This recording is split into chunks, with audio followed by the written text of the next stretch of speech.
Picture the holiest ceiling in the world. Now picture the man painting it. He hasn't bathed in 4 months. His boots have fused to his feet, not metaphorically, not as an expression, but literally. The leather has bonded to the dried skin of his ankles through some process of sweat and time and complete indifference to his own body, so that when he finally does remove them, a layer of skin comes with them. His clothes are stiff with plaster dust and pigment and the particular grime that accumulates when a man sleeps in what he wears. His eyes are ruined. Not ruined as in tired. Ruined as in, for months after he finishes, he can only read by holding a letter above his head, because his neck has locked in the position of staring upward, and staring downward has become a physical act of will. He has been eating bread and salt fish and not much else. His wages have arrived 3 times in 2 years, and each time he's immediately sent most of it to his father in Florence, who spends it badly, because this is Michelangelo Buonarroti, and even at the height of his genius, he cannot escape the persistent tragedy of having an entire useless family to support. He is 60 feet in the air. He's lying on a wooden platform in a hot Roman chapel, with lime caustic enough to eat through stone, slowly eating through his skin. He's never painted a large fresco in his life. He insisted he wasn't a painter. He told the Pope this. The Pope did not care. The Pope wanted a ceiling. He would have a ceiling. Add to this, Rome itself, the city, which in the year 1508, when this whole nightmare begins, smells like a sewer, because it largely is one.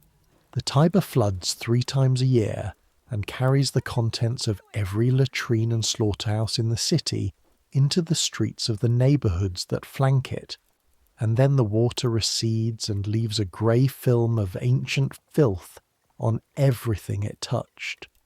The horses are everywhere, thousands of them, and their manure accumulates faster than any street crew can remove it, which isn't saying much, because the street crews of 1508 Rome are not exactly a model of municipal efficiency.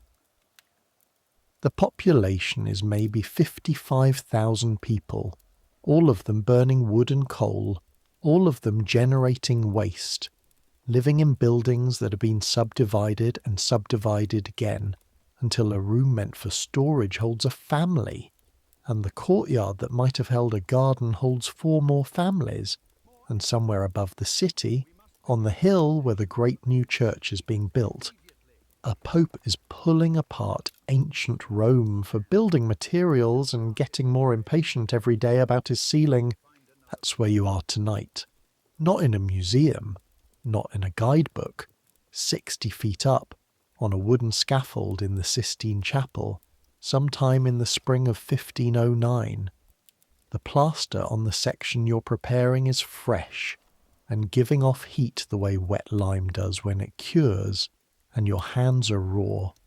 And somewhere behind you in the shadows, Michelangelo is working. He hasn't spoken in 3 hours. This is actually better than when he speaks. So, I make these history stories, and I genuinely have no idea whether you're listening to this to fall asleep or because you want to know what the greatest artwork in Western civilization actually smelled like from the inside. Probably both. Either way, settle in, get comfortable. You've earned it, because the person we're following tonight absolutely has not. Here we go. Your name is Luca Tornabuoni. You are 16 years old.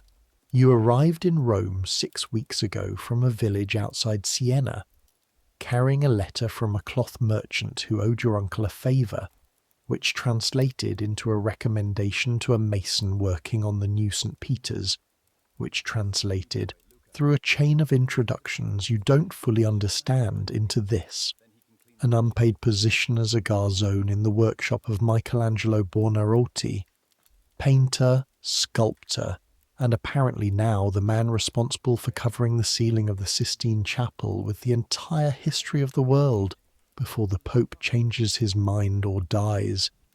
You didn't ask for this. Nobody asked you anything. One morning in Siena you were grinding pigment for a local painter, who mostly did devotional panels of the Madonna.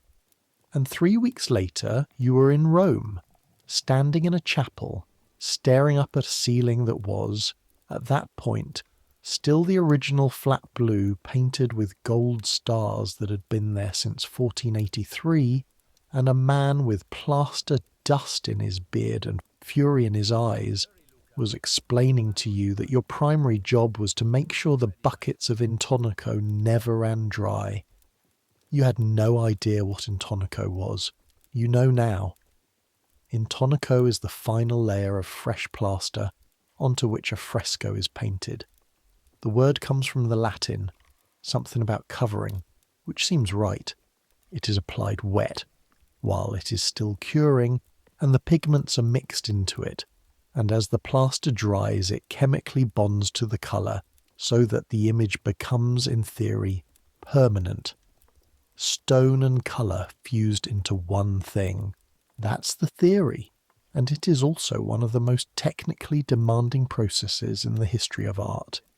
And Michelangelo, the greatest sculptor alive in Europe, who famously told Pope Julius II that painting was not his profession, is now responsible for doing it on a surface the size of a tennis court, 60 feet in the air, in a chapel used for papal ceremonies under conditions that would make a sailor weep. Your job is to mix the plaster. Your job is also to grind the pigments, which you are better at, having some experience with it from Siena, but which still manages to destroy your hands in new and interesting ways, because Roman stone is harder than Sienese stone, and the pigments Michelangelo uses are not the cheap local ochres of a provincial workshop. He uses lapis lazuli for his blues. Lapis lazuli that comes from mines in Afghanistan, ground up and suspended in solution to make ultramarine, a colour so expensive that some painters charged extra just for the sections of a painting that required it. He uses cinnabar for reds, which is ground mercury sulfide and mildly poisonous, and you have learned not to lick your fingers when working with it. A lesson you wish you had learned before the 3rd week rather than during it. He uses lead white. He uses iron oxides in 4 shades. He uses malachite and verdigris for greens. The grinding never ends. Your hands in the evenings look like something that has been dragged behind a cart. The skin between your fingers cracks and bleeds from the constant contact with lime. There is permanent pigment under your fingernails, a deep blue-grey shadow that no amount of scrubbing entirely removes. Your knuckles have developed a roughness that your mother would not recognise. Back home, she used to call your hands boys' hands, soft, useless for real work. They are not soft now. You sleep in a room near the Borgo Vecchio with 2 other Garzoni. Ferrante, who is 17 and from Naples and largely incomprehensible through his accent, and a quiet Florentine boy named Piero, who's been here 6 months and who moves through each day with the careful deliberateness of someone who has learned that sudden actions attract attention. The room is above a tanner's workshop. The smell is extraordinary. Not extraordinary in the way a fine meal is extraordinary. Extraordinary in the way a sickness is extraordinary. All-encompassing, impossible to ignore, settling into your hair and your clothing and your thoughts. You have stopped noticing it. This is how Rome works. It doesn't get better. You get different. You adapt around the bad things until they become normal, and the normal things become invisible, and your sense of what is remarkable shifts entirely. 6 weeks ago, the smell of the tanners below made you gag in the mornings. Now it is simply the smell of your room, and you don't smell it at all unless you've been away somewhere cleaner and return. Somewhere cleaner than the Borgo Vecchio does not describe very many places in Rome in 1509, but you've been to the Trastevere across the river, and the smell is different there. Not better, different, older, more vegetable. The Trastevere has been inhabited continuously since before Rome was Rome, and it smells like centuries of people living in the same place, layer after layer of residue accumulating until the stones themselves seem to exude the ghost of every meal ever cooked and every body ever buried within 100 yards. Rome in 1509 is a city being pulled apart and rebuilt simultaneously. Pope Julius II is tearing down the old St. Peter's Basilica, the one that Constantine built over St. Peter's grave more than 1,000 years ago, and constructing a new one that will be grander than anything built since the fall of the ancient empire. The architect Bramante is overseeing it. The Romans call Bramante il ruinante, the ruiner, because of his enthusiasm for demolishing ancient structures for materials. He's pulled apart old Roman temples, stripped marble from walls that had stood since the time of Augustus, all in the service of the new church. The Pope is also having a ceiling painted. Priorities. Your morning begins before the light, not before sunrise, before the light. There is a difference in Rome in May because the city sits in a bowl of hills, and the sun must clear those hills before it actually reaches the streets, and in the Borgo Vecchio, which is low and close to the river, the light comes late. The bells of the small church of Santo Spirito in Sassia begin at 4 in the morning, and that is your signal. Not a gentle signal, not a suggestion.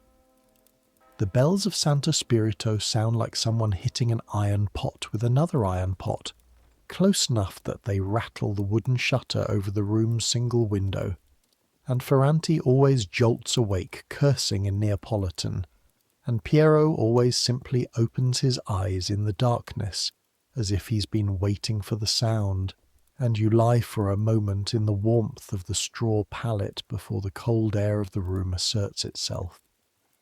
The water in the basin is cold, not slightly cool, cold. Even in May, the night temperatures in Rome drop far enough that water left overnight in a stone room becomes something you use very quickly and think about as little as possible. You splash it on your face. You run your wet hands through your hair. It doesn't accomplish much in terms of cleanliness. You have understood these past 6 weeks that cleanliness in the conventional sense is not really achievable in your current circumstances. You're managing a negotiation with filth. You hold the worst of it at bay. You do not defeat it. Breakfast is bread. Sometimes bread and a cup of rough wine. Sometimes just bread. The baker on the Via dei Penitenzieri opens early enough that you can buy a loaf on your way to the chapel, and the bread is dense and slightly sour and fills the particular kind of hunger that comes from physical work, the kind that lives in your muscles rather than your stomach. You eat it as you walk. You don't have time to eat it any other way. The walk to the chapel takes 12 minutes if the streets are clear. The streets are never clear at this hour, because the market carts arrive before dawn to set up in the Campo de' Fiori and the Piazza Navona, and they come through the Borgo on their way from the farms to the south, and the streets narrow in the Borgo so that 2 carts passing each other requires negotiations and shouting, and occasionally the intervention of a third party, usually someone who has been woken by the shouting and is not pleased about it. You have learned to walk close to the walls. This is the first thing you learned about moving through Rome on foot. Close to the walls keeps you out of the path of horses, which will not avoid you if you are in their way. Close to the walls keeps you away from the centre of the street, which is where the refuse flows when it rains, running in a shallow channel toward the river. Close to the walls also puts you slightly outside the range of the contents of chamber pots emptied from upper windows. Though slightly outside should not be confused with safely outside, as you discovered on your third day in the city and have not since forgotten. Rome smells of the Tiber. The river is low in May, lower than it will be after the summer storms, and the exposed mud flats along the bank send up a smell that moves through the city with the morning wind off the hills. It's a deep smell, ancient.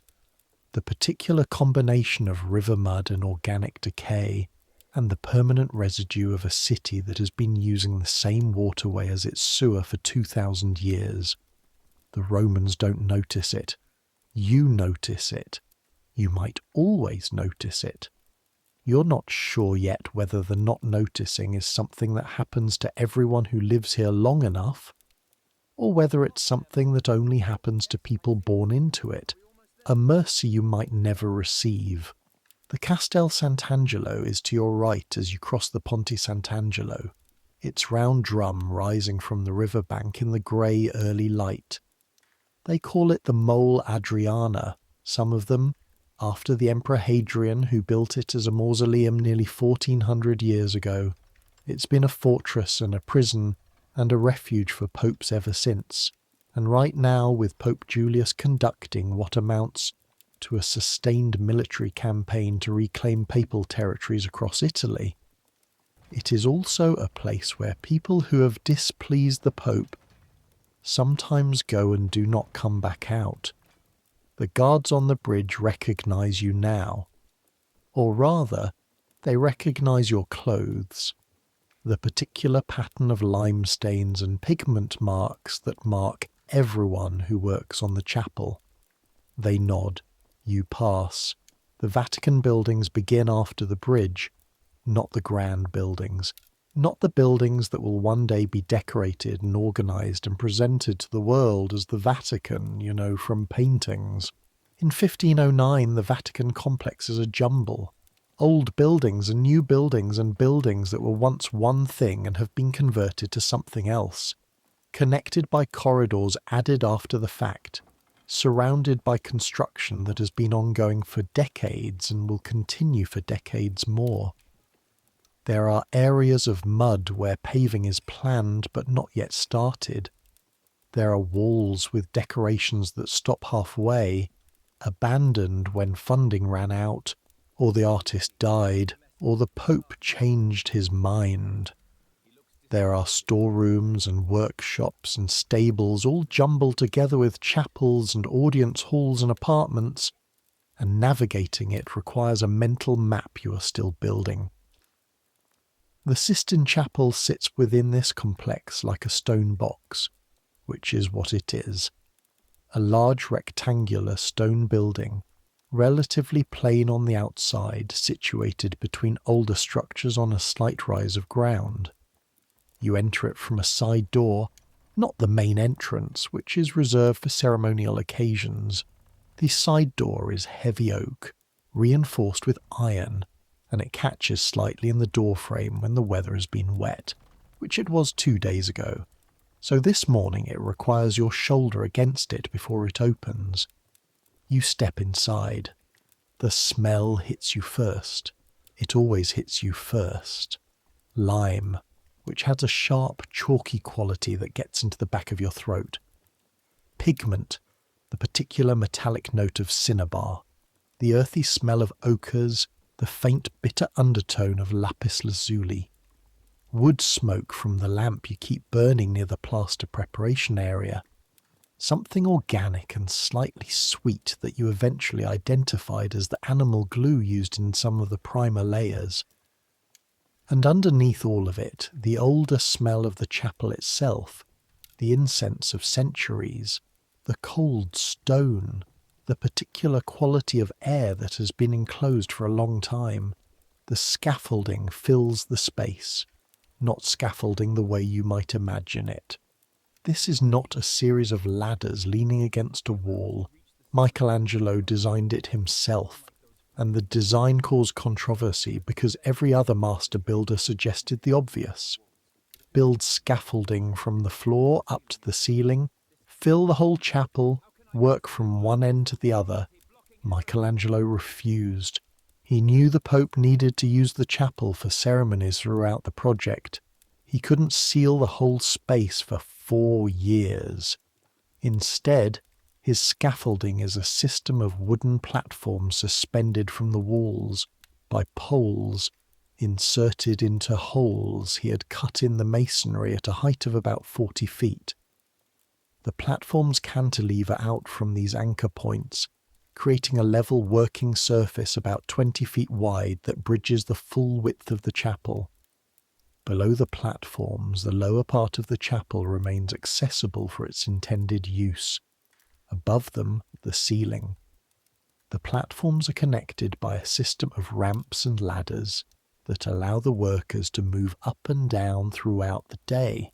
You climb every morning, 12 minutes from your room to the chapel, another 10 minutes to climb the scaffolding to your working position.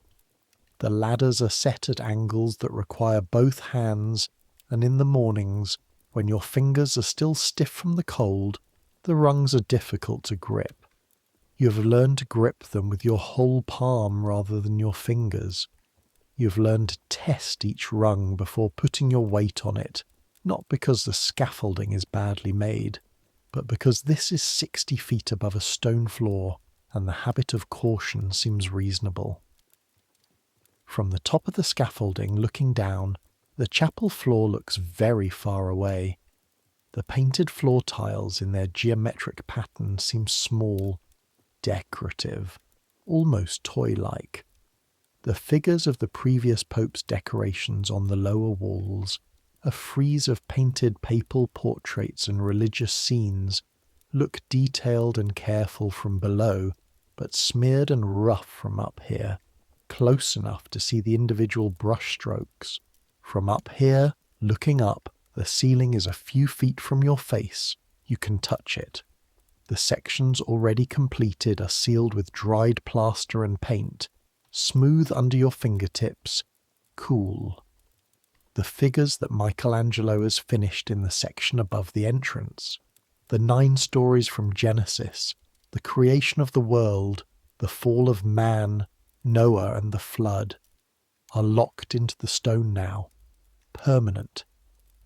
You run your fingers along the edge of one figure and feel nothing but smooth surface. The paint and plaster bonded into one material, the image indistinguishable in texture from the blank areas around it. It will be here when you're dead. It will be here when your grandchildren are dead. It will be here, probably, when the concept of grandchildren has stopped being something you think about because you are very old and staring at something much closer.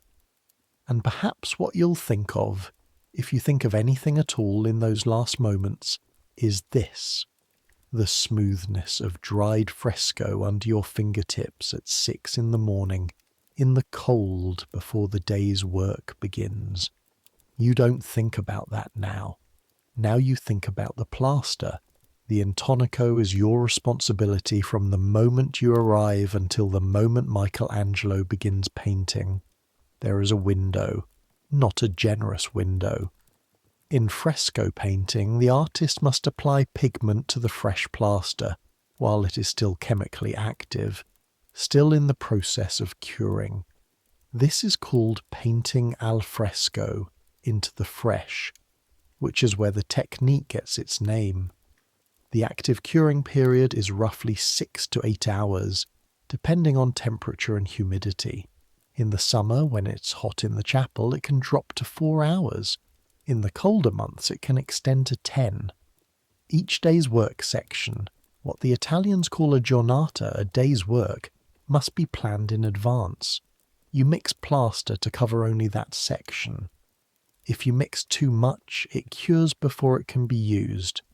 If you mix too little, the work stops and the section must be patched, which creates seams that are visible in the finished painting if you know what to look for.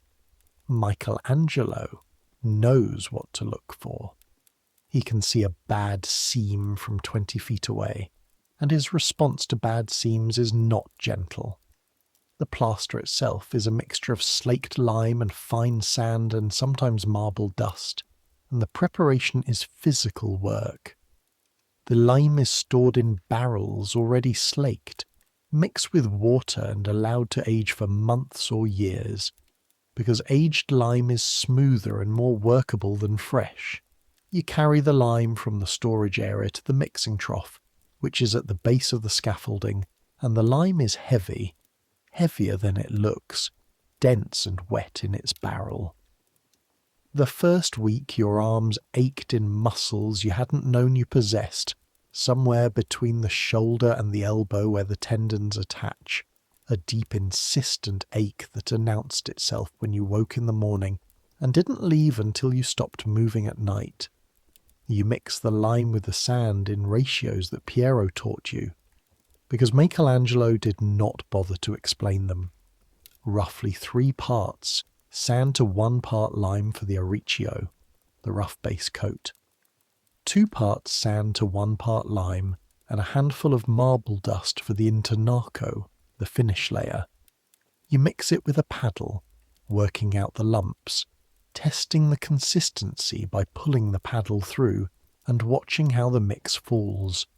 Too stiff and it won't go on smoothly. Too wet and it will slump on the ceiling before it cures. The lime burns. This is the thing nobody tells you about fresco painting. The lime burns. Not immediately, not with the dramatic pain of touching fire. It's a slower process. The caustic alkalinity of slaked lime reacts with the skin, breaking down the surface, and over time, over days and weeks of daily contact, the skin of your hands changes. The ridges of your fingerprints soften. The skin between your fingers cracks along lines that match the areas of most friction. The nail beds become inflamed. And then, when you stop noticing the inflammation because it has been present long enough to seem normal, they simply look different. Slightly reddened, the skin at the edges slightly translucent. If lime gets in your eyes, it is a more immediate problem. This has happened twice. Both times you've washed it out quickly enough that the damage was temporary, but the burning in those moments is spectacular. A white heat centered in the eye that radiates outward through your skull. You've learned a new level of care when working near fresh plaster overhead. You have learned to squint and to keep your head down when possible, and to turn away from a splash. Michelangelo has not learned these lessons, or he has learned them and dismissed them as irrelevant compared to the work. He climbs to his position on the scaffolding. He works lying on his back on a wooden board, or sometimes crouching with his neck bent back at an angle that looks physiologically impossible. And he paints into wet plaster that is frequently above his face, and the paint drips, and the plaster drops small flakes and particles, and he closes his eyes and turns his face away for a moment, and then turns back and keeps working. He showed you his poem once. He wrote it in a letter to a friend in Florence, a poem about painting the chapel, and it is a list of complaints about what it has done to his body. His neck locked up. His goiter grew. His face became a good surface for paint to drip onto. His loins had gone up near his face. He wrote it as a joke. It wasn't a joke. By 8 in the morning, the plaster you have prepared for the day's giornata is ready, and Michelangelo has reviewed the cartoon, the full-scale preparatory drawing on paper, for the section to be painted. The process of transferring the cartoon to the ceiling involves either pressing the paper against the wet intonaco to leave an impression, or pricking holes in the lines of the drawing and dusting charcoal through them to create a dotted outline on the plaster. For most of the large figures, Michelangelo uses the pouncing method, the charcoal dust, because the images are too big to press directly.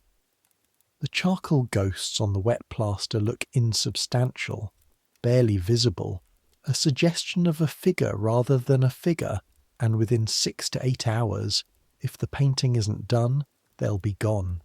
He always finishes. You have not yet seen him fail to finish a Giornata, but you have seen him come close.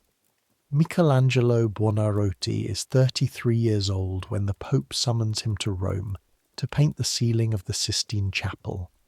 He has been, until this point, primarily a sculptor. The Pietà in St. Peter's, completed when he was 24, which is the Mary holding the dead Christ and which people are already making pilgrimages to see.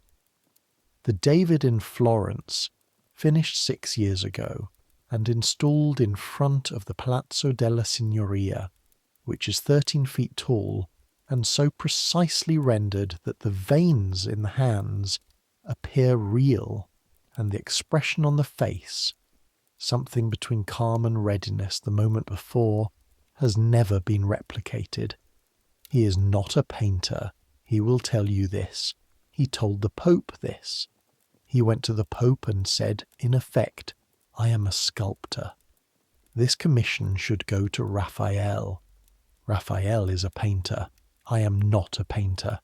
The Pope, who was 55 years old, had been a cardinal for 30 years before becoming Pope, and had survived the intricate and lethal politics of the Renaissance papacy through a combination of genuine ability and the particular stubbornness of a man who has wanted very specific things for a very long time and has learned to get them, looked at Michelangelo and said essentially, paint the ceiling. So here he is, painting the ceiling. He fired his original assistants within the first month. He had brought workers from Florence, men with fresco experience, because he needed their technical knowledge. He watched them work for 3 weeks, decided their quality was insufficient, and told them to leave. The chapel they left behind was partially plastered and had to be torn out and redone. The assistants were furious and went back to Florence, telling stories about Michelangelo's impossible standards and difficult character. They were right about both things. Now it is essentially him, with you and Ferrante and Piero for the technical work, and occasionally a figure painter named Francesco Granacci, who comes from Florence when Michelangelo needs another set of hands for less critical sections. But the ceiling itself, every major figure, every face, every hand is Michelangelo. He will not allow otherwise. He cannot allow otherwise, not because of ego, though there is ego, but because the thing in his head, the vision he is translating from imagination to plaster, cannot be executed by anyone else's hands. It is too specific. He knows what it needs to look like. It looks like that because of choices made in every individual brushstroke, and those choices cannot be delegated. This is both magnificent and exhausting to witness. He works in silence, not comfortable silence, purposeful silence, the silence of a man who finds conversation and interruption to the continuous process of thought that is the actual work. When he needs something, a different brush, more pigment, a cup of water, he says one word or holds out his hand. You've learned to read the held out hand. 2 fingers means the medium brush. Palm up means water. Fist means stop what you're doing and bring the lamp closer. He eats very little. Bread, usually. Sometimes a piece of dried fish. The Roman salt fish that tastes of nothing but preservation. Sometimes he forgets to eat entirely, and you find the bread you left for him in the morning untouched at evening, and you understand that whatever is happening on the ceiling is more urgent to him than hunger. He does not seem to notice you most of the time. This is the position of a garzone, necessary but invisible like the tools themselves. You grind and carry and mix and climb and descend and carry again, and the work on the ceiling continues, and you are the mechanism by which it continues, And Michelangelo acknowledges this in the same way you acknowledge the function of your own lungs. Not with gratitude, because gratitude would require the awareness that an alternative exists, but with a kind of automatic reliance that doesn't even rise to the level of thought. And then occasionally he notices you. These moments are worse. The first time you were carrying a bucket of fresh intonaco up the scaffolding ladder and you slipped on the third rung from the top. Not a bad slip. A moment of instability, a foot sliding, a quick recovery that cost you nothing but some plaster slopped over the side of the bucket. You kept the bucket. You kept your footing. You made it to the top and set the bucket down and turned around, and Michelangelo was looking at you. He looked at you for a long time without speaking. His eyes are dark and recessed under a heavy brow, and when he directs them at you without speaking, the effect is of being assessed by something that is deciding whether you are useful. A stonecutter assessing a piece of marble. You are being evaluated for flaws. "Do you know," he said finally, "what happens if you drop that?" You didn't answer. You weren't sure it was a question. "The section I prepared yesterday, 40 figures, gone. All of it comes off and gets done again." He looked at the bucket, then back at you. "You would survive that. I wouldn't." He turned back to the ceiling. "Don't slip." That was the longest conversation he had with you in the first month. He is not cruel. This is important to understand. He is not cruel in the way some masters are cruel, with contempt or mockery or deliberate humiliation. He doesn't mock your inexperience or make examples of your mistakes. He ignores you when things are going correctly and addresses you when they are not. And the address is measured and precise, and leaves you very clear on what went wrong and what should not happen again. It is much worse than cruelty. Cruelty you could hate. You could build a wall against cruelty. What Michelangelo offers instead is a relentless calibration of reality that leaves no room for the comforting story you might otherwise tell yourself. He does not think you are stupid. He does not think you are incompetent. He thinks you are 16 years old, which is simply a fact about you, the same way the weight of the lime is a fact about the lime, and he adjusts his expectations accordingly, and then he expects exactly that and not a hair more or less. It is exhausting in a way that has nothing to do with the physical work. Speaking of physical work, the physical work of being a garzone on the Sistine ceiling is, to put it as directly as possible, destroying your body in increments so slow you only notice on the days when you stop. You carry water from the nearest fountain, which is a 10-minute walk. You carry it in large ceramic jugs, 2 at a time, 1 in each hand, balanced so the weight distributes evenly across your shoulders. Each full jug weighs roughly 30 pounds. You make this trip 4 or 5 times a day. In summer, this becomes a trip to be dreaded. The sun on the streets is fierce enough to blister the tops of your feet through your sandals, and the water you're carrying is warm by the time you return, having absorbed heat from the ceramic and the air, which is not ideal for plaster mixing, but is what you have. You carry stone, not large stones, small ones, the pieces of travertine that fall from the walls when the scaffolding anchor holes were cut, which need to be cleared from the chapel floor. You carry pigment in small jars, careful with each one because a broken jar of ultramarine is not merely a small tragedy, but a financial catastrophe. The lapis lazuli that makes the blue comes from a single region in Afghanistan and costs in Rome in 1509 roughly 5 times its weight in silver. You carry it with the particular care you would use carrying something irreplaceable, which is exactly what you're doing. You carry Michelangelo's lunch on the days he remembers to want it. You carry the cartoons, the full-scale drawings, rolled in oilcloth to protect them from moisture, up the scaffolding and into position for transfer. The cartoons are enormous. Some of them are 10 feet across, rolled into tubes that are awkward and slightly too long for the ladders, requiring a careful angle and 2 hands and the willingness to climb backwards, which requires trusting your feet to find the rungs without looking. By midday, your shoulders ache in a way that is no longer new. It has become a constant companion, this ache, like a second presence in the room. It lives in the trapezius muscles between your neck and your shoulders, and it intensifies when you reach upward or carry weight, and it is still there when you go to bed at night and still there, slightly reduced, when you wake in the morning.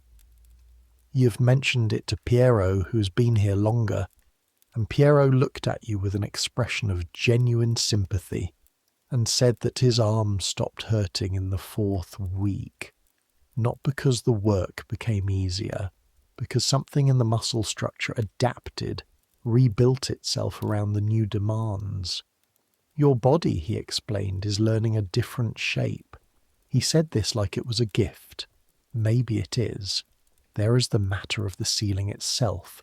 When you work on the scaffolding, grinding pigment, preparing the plaster surface, cleaning tools, moving materials, you spend hours with your head tilted back, not in the extreme way Michelangelo works, not with your neck bent at the angle that locks his muscles into dysfunction, but tilted back, looking up, watching the work.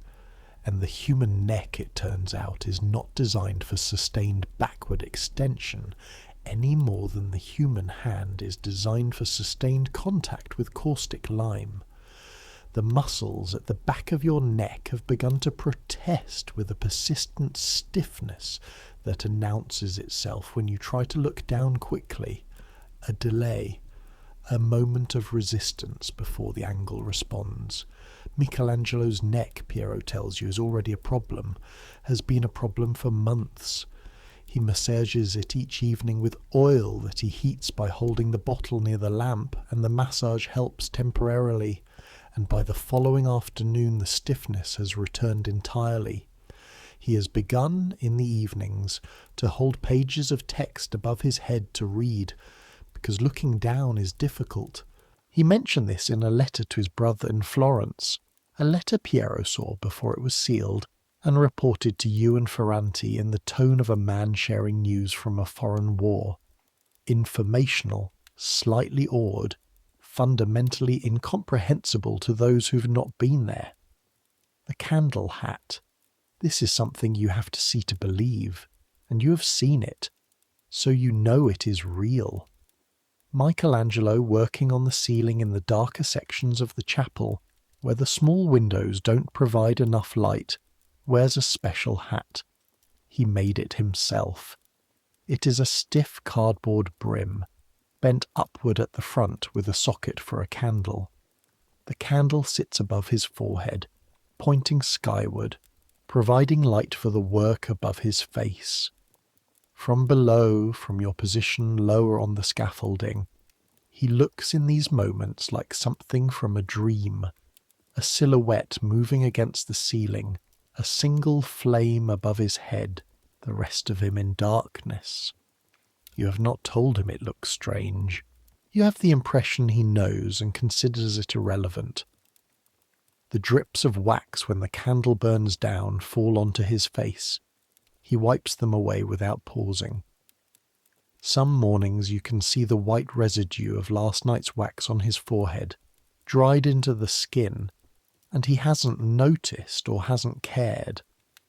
The drips of paint are worse. They are not as painful as wax, but they accumulate.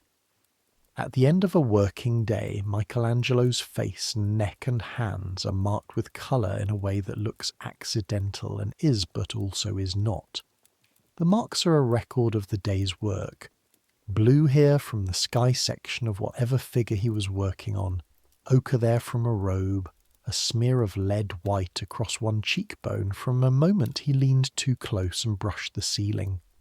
He cleans his brushes and his palette carefully, but himself less so, and by the end of the week he wears the week's colours accumulated in the lines of his skin. He smells of work, not just of sweat, though that too. He smells of linseed oil and turpentine, and the particular mineral smell of ground pigments, and the lime. Always the lime. You have been close enough to him several times, holding a lamp while he examines a section, or steadying the plank while he adjusts his position, to smell it clearly. It is not a pleasant smell, but it is not exactly unpleasant either. It is dense, specific, the smell of a very particular kind of obsession. His clothes have not been washed in a long time. You know this not through intimate inspection, but through simple observation over weeks. They are the same clothes, the same rough wool tunic in the same colour that has shifted from whatever it was originally toward a general grey, worn with the same heavy boots that he never removes, or removes so rarely that you've not witnessed it. He's not dirty in the way a beggar is dirty, through poverty and homelessness and the complete absence of options. He is dirty in the way a man is dirty when he has decided that cleanliness is a negotiation he cannot afford to make right now, when the competing claim of the work is absolute and total, and the body is simply the mechanism by which the work gets done, and the body's comfort is therefore secondary in all cases. In some cases it seems to not register at all. Rome in the spring of 1509 is not a city you are experiencing exactly. You are passing through it, between the room in the Borgo and the chapel, covering the same ground twice a day, with the particular tunnel vision of someone who has a destination and not enough time. But Rome leaks in around the edges. You can't be here and not absorb it. The Borgo, the Rione, the neighbourhood. Where you sleep is the one most directly attached to the Vatican, the neighbourhood that grew up around the pilgrimage to St. Peter's, and it has the atmosphere of a place that exists entirely in relationship to something else. The streets are full of pilgrims and their handlers, the men who rent out accommodation, the sellers of religious objects, the money changers who will convert your German coins or your Florentine florins, or your Venetian ducats into the coins that can actually be spent in Roman markets. There are shrines in alcoves on the street corners, small stone niches with a candle and a Madonna, and the pilgrims stop at these and pray, and you walk past them, and you have walked past them so many times now that you no longer see them as shrines, but simply as landmarks, as the way you count the turns to the baker. The market near the Campo de' Fiori runs every morning except Sunday. You've been to it a few times, on days when Ferrante convinces you to spend a half hour there before work, and the Campo is everything the Borgo is not. Loud, secular, completely indifferent to the spiritual traffic a few streets away. The Campo de' Fiori has been a market for decades, and it smells like it. Fish and vegetables and the iron smell of the butcher section and the sweet rot of overripe fruit, and underneath all of it, faintly, the particular smell of stone soaked in the blood of the animals that are slaughtered there in the afternoons when the market closes and the butchers begin their actual work. There is a stake in the centre of the Campo where, some years ago, a man named Giordano Bruno was burned for heresy. Not in 1509. That won't happen for another 90 years. But the stake has been used before for others whose heresies were considered sufficient, and its presence in the centre of the market has the specific quality of objects whose purpose everyone understands and nobody discusses. You noticed it on your first visit to the Campo. A rough wooden post taller than a man set into a stone base. Ferrante saw you looking at it. Don't worry, Ferranti said, they only burn scholars. He found this funnier than you did. The Tiber smells worse as the month turns towards summer. You cross it twice a day on the Ponte Sant'Angelo, and the river below the bridge in May is lower than it will be later in the year, exposing the mud banks on both sides, and the exposed mud is the colour of old blood, and the smell of it carries. When the wind is wrong, coming from the south, down the river, you can smell it in the chapel itself faintly, mixed with the lime and the pigment. The Tiber carries everything Rome produces into the sea. Every slaughterhouse drains into it. Every tannery, every dye works, every public latrine, every private courtyard with a channel to the street. The aqueducts that the ancient Romans built to carry clean water into the city still work, some of them, and the water they bring is genuinely clean at the source. But by the time it passes through the distribution system of fountains and cisterns and shared courtyards, it has absorbed what it has absorbed. You drink wine instead of water when you can afford it. Everyone does. The wine is cheap and rough and slightly sour, the kind of wine that exists not as a pleasure but as a substitute for water that might kill you. The joke is that Rome's wine is terrible, but its water is worse. This is not entirely a joke.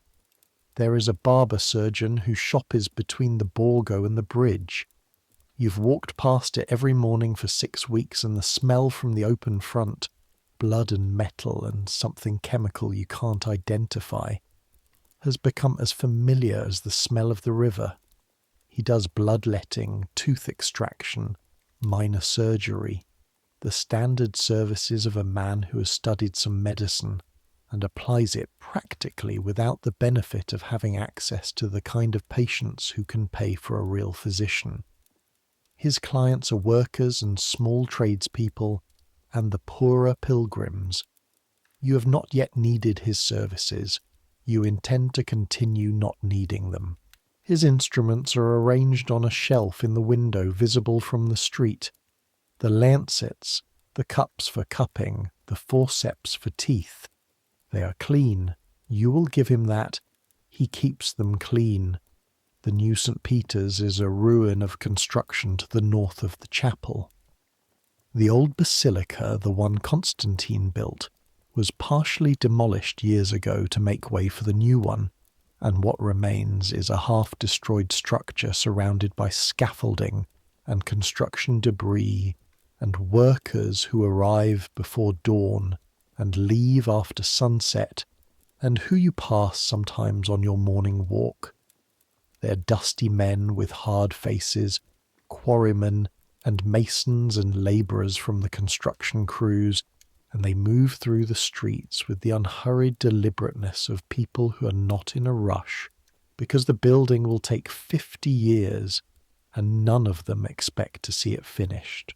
They have their own particular smell, stone dust and mortar and the sweat of outdoor labour in the sun, different from the enclosed space smell of the chapel workers. You nod to them sometimes. They nod back. Everyone in the Borgo exists in the shadow of something being built or something being destroyed, and the line between those two things is not as clear as it might seem. The Via Julia is also under construction. Pope Julius named it after himself. Julia, Julius.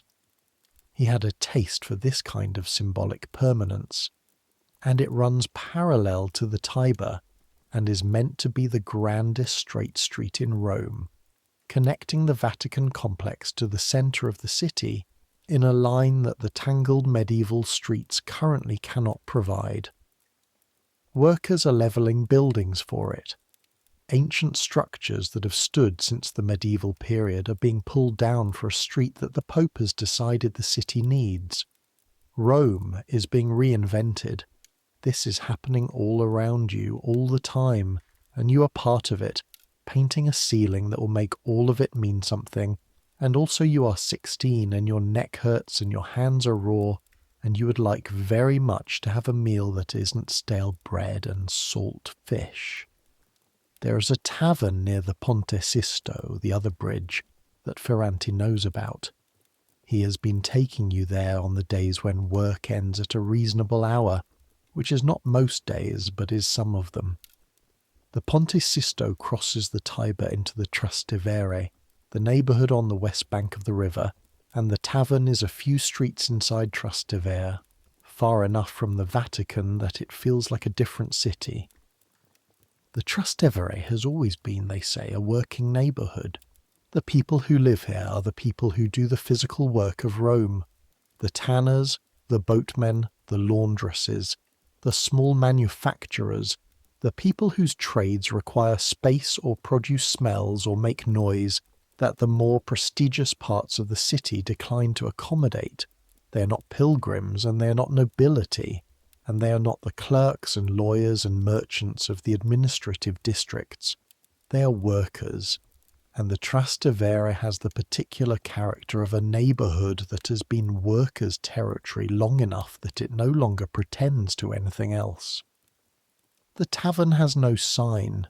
You wouldn't know it was a tavern except that Ferrante knows it is, and leads you down a narrow courtyard and through a low door, and suddenly there is firelight and the smell of cooking meat and rough voices and the particular comfort of a room full of people who have finished the work of the day and are now performing the post-ritual of being still and drinking something. The wine is cheap. The bread is less stale than the bread you buy near the Borgo. There's sometimes a stew available, a thick thing with vegetables and occasionally something that was once meat. You eat it when you can afford it. You eat it standing up at the bar because the tables are taken, and you hold the bowl with both hands for the warmth of it. And the warmth is the main point, and the taste is secondary. The other workers talk about their days. The construction crews talk about loads dropped and materials delayed. A potter complains about a kiln that misfired and ruined a week's work. Two boatmen are arguing about the right price for a river crossing to somewhere south of the city. The conversation is specific and practical, entirely concerned with the immediate problems of physical existence, and it is the most comfortable sound you have heard in months. You listen more than you speak. Your Italian, your Sienese Italian, which is not quite Roman, is understood but sometimes mocked gently by the regulars, who find the way you pronounce certain vowels funny. You have learned to take this as a form of acceptance. They would not bother mocking you if they had decided not to notice you. Ferrante is comfortable everywhere. This is his great gift. He walks into any room, and within 10 minutes he knows someone or has figured out who to talk to, and within 20 minutes he's involved in a conversation that he seems to have been having for years. At the tavern, he's befriended a quarryman from the construction of St. Peter's, and they discuss the relative qualities of different types of stone with an enthusiasm that you find baffling and slightly touching. Piero comes sometimes and sits quietly with his cup watching the room. Piero is the one who told you about the previous Garzoni, the ones Michelangelo fired in the first month. 2 of them, Piero said, have gone back to Florence and found work in other workshops. A 3rd has stayed in Rome and is working for Bramante, the architect, on the decorative elements of the new St. Peter's, which seems to Piero like poetic justice of a sort, moving from one enormous impossible project directly to another. Will he fire us, you asked? Piero considered this. Probably not. He's past the point where he needs us to know the technique. Now he needs us to be reliable. We're reliable. That's harder to replace than skill. This was reassuring and also, somehow, not reassuring at all. The Pope visits on a Thursday. You know he is coming because the chapel is cleaned. Not just tidied, cleaned, with a thoroughness that makes the usual state of the place suddenly apparent by contrast. Two men you have never seen before arrive at the chapel at 6 in the morning and begin sweeping the floor and removing the construction debris that has accumulated at the base of the scaffolding. They do not speak to you. They treat the cleaning as an emergency, which it is. Pope Julius II does not give advance notice of his visits in any meaningful sense. He decides to come and he comes, and whatever state things are in when he arrives is the state they are in. And the cleaning crews are the Vatican's way of trying to buy 30 minutes of preparation time between the decision and the arrival. Piero knows this system. He has been here long enough to have seen it before. When the cleaners come, work fast, he tells you. Get everything in order. He'll want to see progress. Progress is a loaded word in the context of the ceiling. The Pope has asked 3 times when it will be finished. Each time, Michelangelo has given him an answer that is technically responsive but practically meaningless.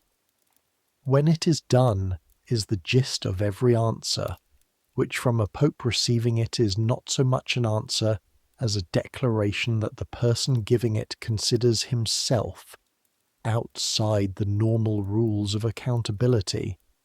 Julius II accepts this from Michelangelo because he has to. He doesn't have another option.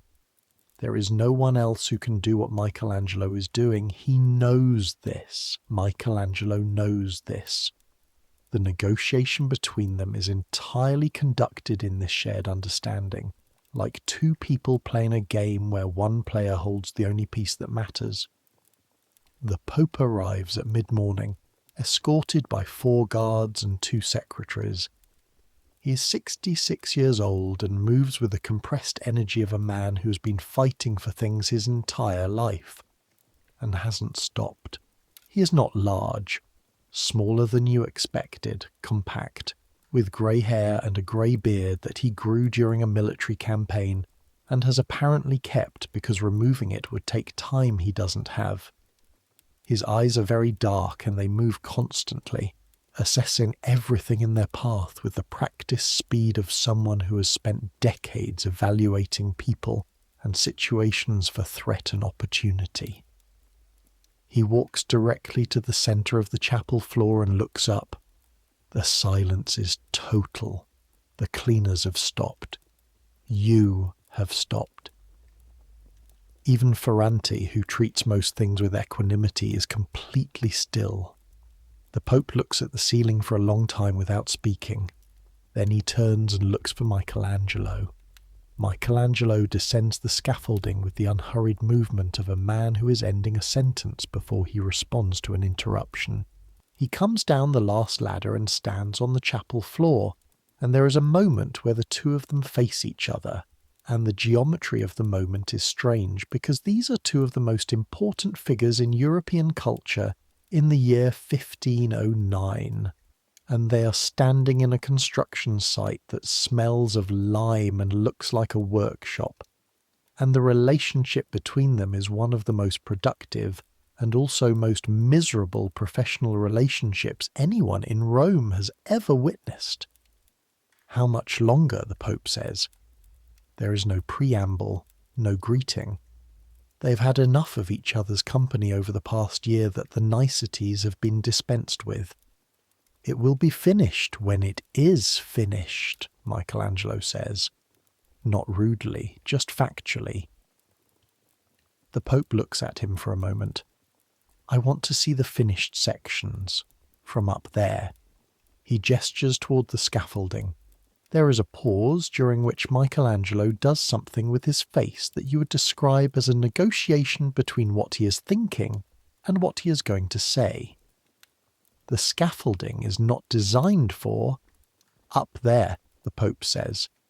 So you find yourself, which is to say you and Ferrante and Piero, rigging a modified ascent for the Pope of Rome.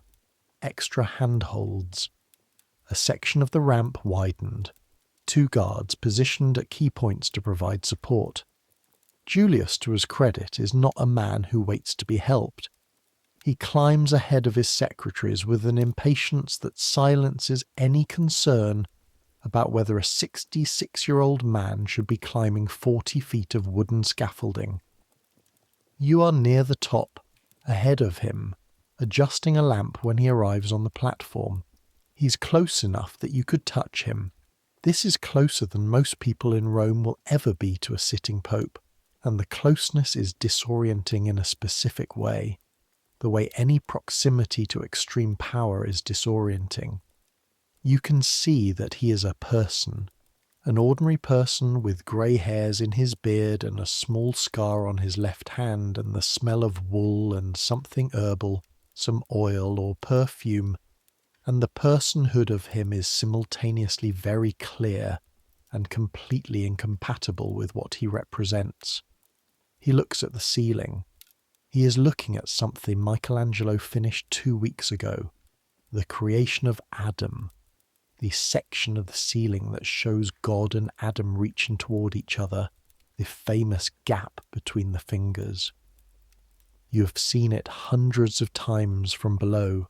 Up here, from this close, it is different. The faces are huge. Adam's face, relaxed and newly awakened, the size of a small table. God's face, concentrated and powerful, surrounded by the billowing drapery of figures pressing around him. The Pope is very quiet for a moment. "When will this section be visible?" he asks. His voice has changed slightly. Quieter. "When the scaffolding is removed from this section," Michelangelo says, "some month still. I want it uncovered. The adjacent sections aren't finished. The paint needs to cure fully before. I want it uncovered." Michelangelo says nothing. The Pope turns and looks at him. And this is the thing about Julius II, the look. He has a look that has ended arguments in consistories and intimidated kings and reduced grown men to compliance without a word, and he is deploying it now on Michelangelo, and Michelangelo is not quite looking at the ceiling, but he is also not quite looking at the Pope.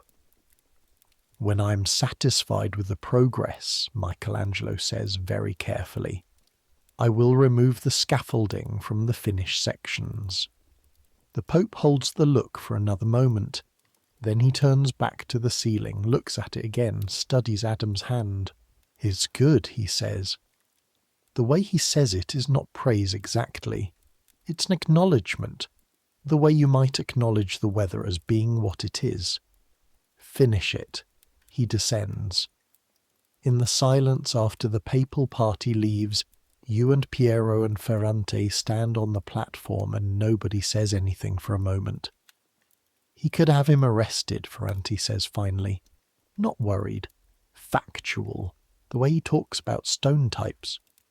"He needs him," Piero says. "He needs the ceiling. He doesn't need him specifically." "They're the same thing." Ferrante considers this.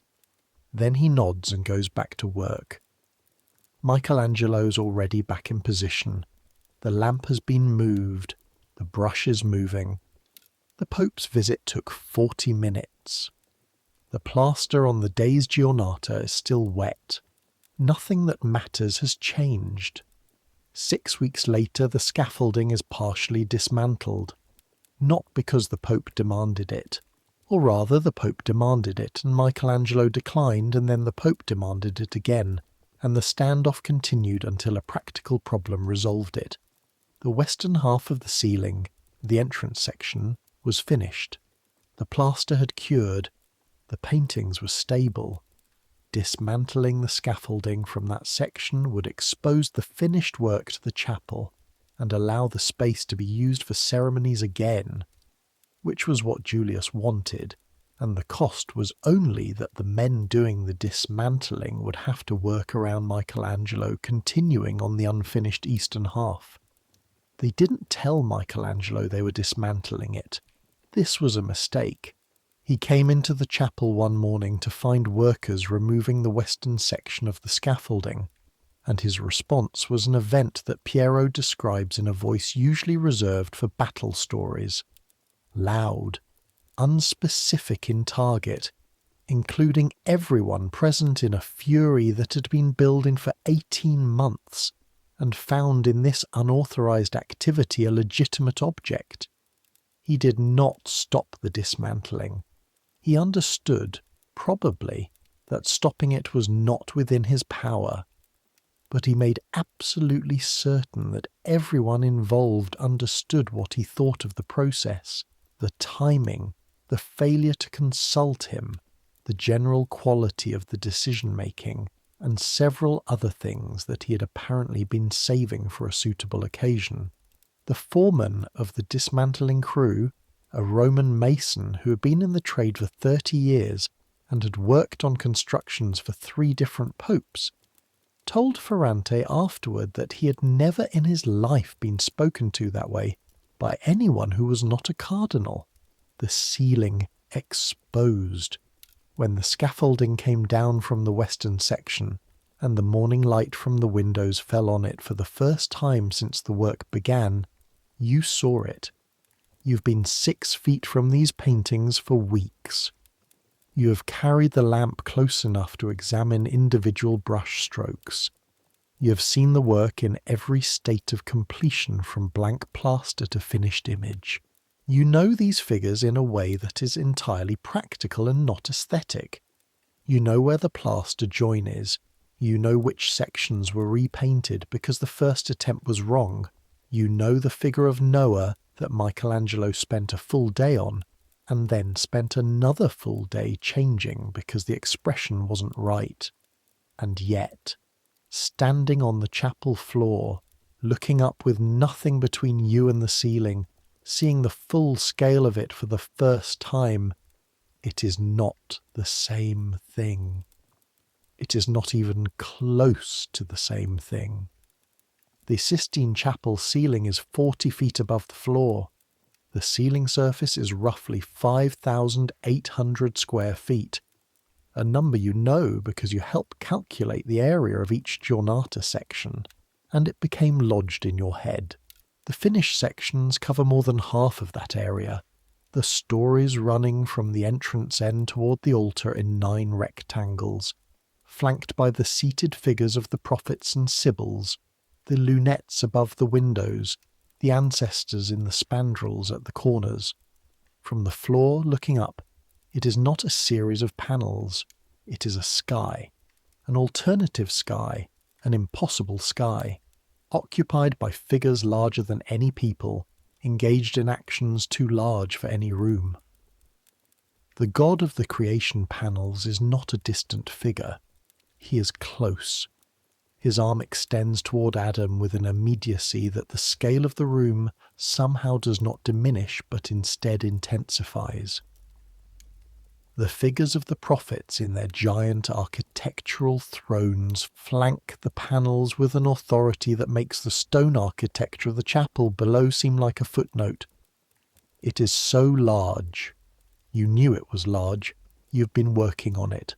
But the known size and the perceived size are different things, and standing on the floor of the chapel and understanding that all of this, every figure, every face, every fold of drapery, every architectural detail, came from the hands of one man, working alone, lying on his back in the dark with a candle in a cardboard hat, and his neck bent back at an angle that has permanently damaged the muscles, and lime burning through his skin, and the Pope asking when it will be finished, and the answer always being when it is finished.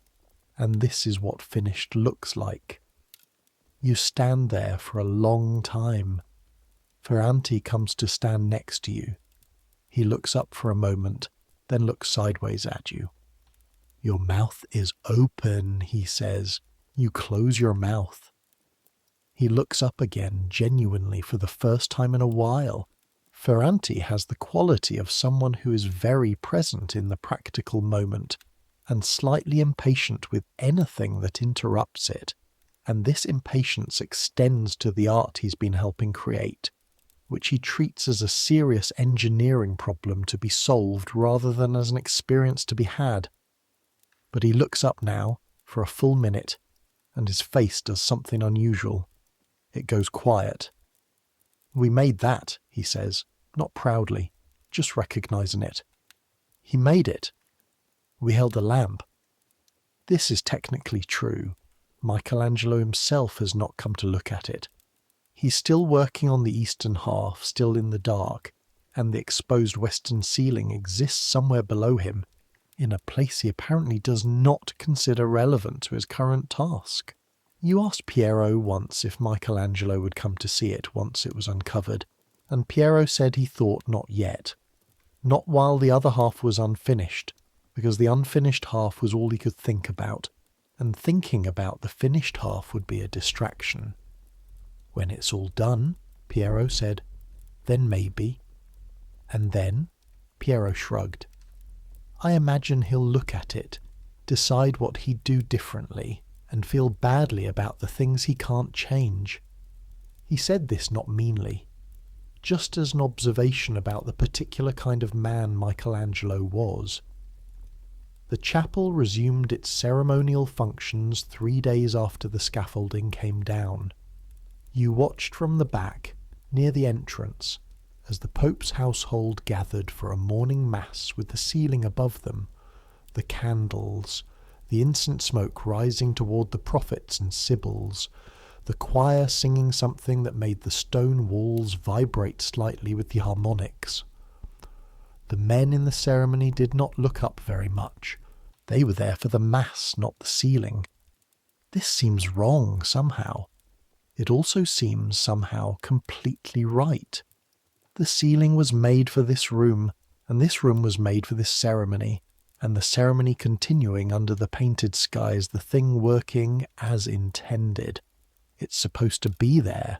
It's supposed to be the sky. The incense bothered you. It got into the smell you associated with the work, mixed with lime and pigment, and for a moment the chapel smelled both like construction and like church, like process, and like completion, and you didn't know how to hold both of those things at once. You had to leave.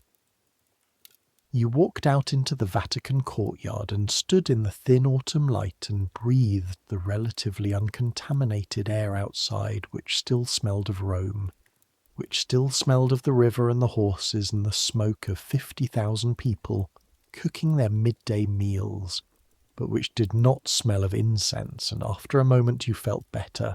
Michelangelo was still up there. He had another 18 months of work ahead of him, at minimum, and you were here for all of it. There is the matter of Raphael. You hear about Raphael the way you hear about anything important in Rome in 1509, through the network of workshops and suppliers and the people who know things, the information passing from mouth to ear in the taverns and the supply shops and the corridors of the Vatican complex, gaining shape and detail and editorial commentary as it moves. Raphael Sanzio arrived in Rome in late 1508, almost exactly when the ceiling project began. He was commissioned by Pope Julius to decorate a suite of rooms in the Vatican apartments, the stanza they are called, with large fresco cycles. He's 25 years old and already the finest fresco painter in Italy, which is the same as saying the finest in the world, and the rooms he is decorating are on the same floor as the chapel where Michelangelo is painting the ceiling, and the two projects are happening simultaneously, separated by a short walk through the Vatican corridor. They have met. You hear about this from Piero, who heard it from someone in Raphael's workshop. Raphael came to look at the Sistine ceiling when a section was temporarily accessible, reportedly coming in while Michelangelo was away, and he reportedly stood on the chapel floor and looked at the work in progress and then left without comment.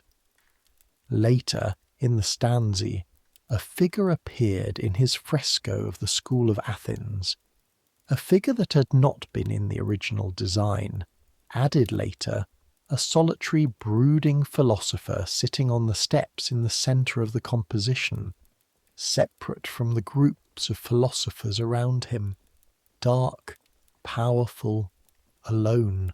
Some people say the figure is a portrait of Michelangelo. Piero says he would not be surprised. The two men are not friends. The politics of the papal court are too complicated for that. Both of them in the Pope's patronage, both working on the most important commissions in Rome, both with reputations large enough that the city cannot contain them without some friction. Bramante, who is friendly with Raphael and hostile to Michelangelo, exists somewhere between them as a complicating factor. There are rumours that Bramante showed Raphael the Sistine ceiling without Michelangelo's knowledge or consent, allowing him to study the style and the technique. Whether this happened, and whether Raphael learned from it, and whether what appears in the stanza shows the influence of what was on the ceiling, is debated among the artists and the connoisseurs with the intensity that such questions always receive in a world where reputation is currency. Michelangelo believes it happened. This is clear from his behaviour, which is already not warm and becomes, during the summer of 1509, actively cold whenever Raphael is mentioned. He does not discuss this with you. He discusses almost nothing with you. But the temperature in the chapel when Raphael's name comes up is measurable. You see Raphael once. In October, passing through the Vatican courtyard on your way from the water fountain, you round a corner and there he is, walking the other direction with two men from his workshop, and you recognise him because Piero described him. Young, smooth-faced, the look of someone who has been beautiful his whole life and has made his peace with it, wearing clothes that are notably better than anything worn by anyone you work with. He walks with a lightness that is not carelessness but the opposite, the lightness of someone who moves through the world without friction, because the world has so far provided him with very little friction. He glances at you. You are carrying a water jug. You have lime on your face. You are, to all appearance, a tradesman's boy running an errand. He looks away. You continue to the chapel. Later, thinking about it, you find you have no strong feeling about the encounter. You expected to feel something, resentment maybe, or the particular envy that comes from encountering someone to whom things come easily.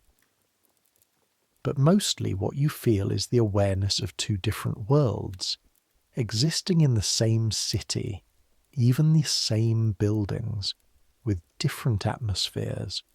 Raphael's world is one of natural talent and patronage, and the social ease of someone who has been welcomed everywhere he went since childhood. Michelangelo's world is one of conflict and obsession, and the kind of genius that cannot be comfortable because it is never satisfied. You are in Michelangelo's world. You chose it, in the sense that the choice was made for you and you have stayed. And standing in the courtyard with the water jug, watching Raphael turn the corner and disappear, you find you would not swap. Not because Michelangelo's world is better in any comfortable sense. It is not comfortable in any sense. It is cold and smells of lime. And the master does not say good morning.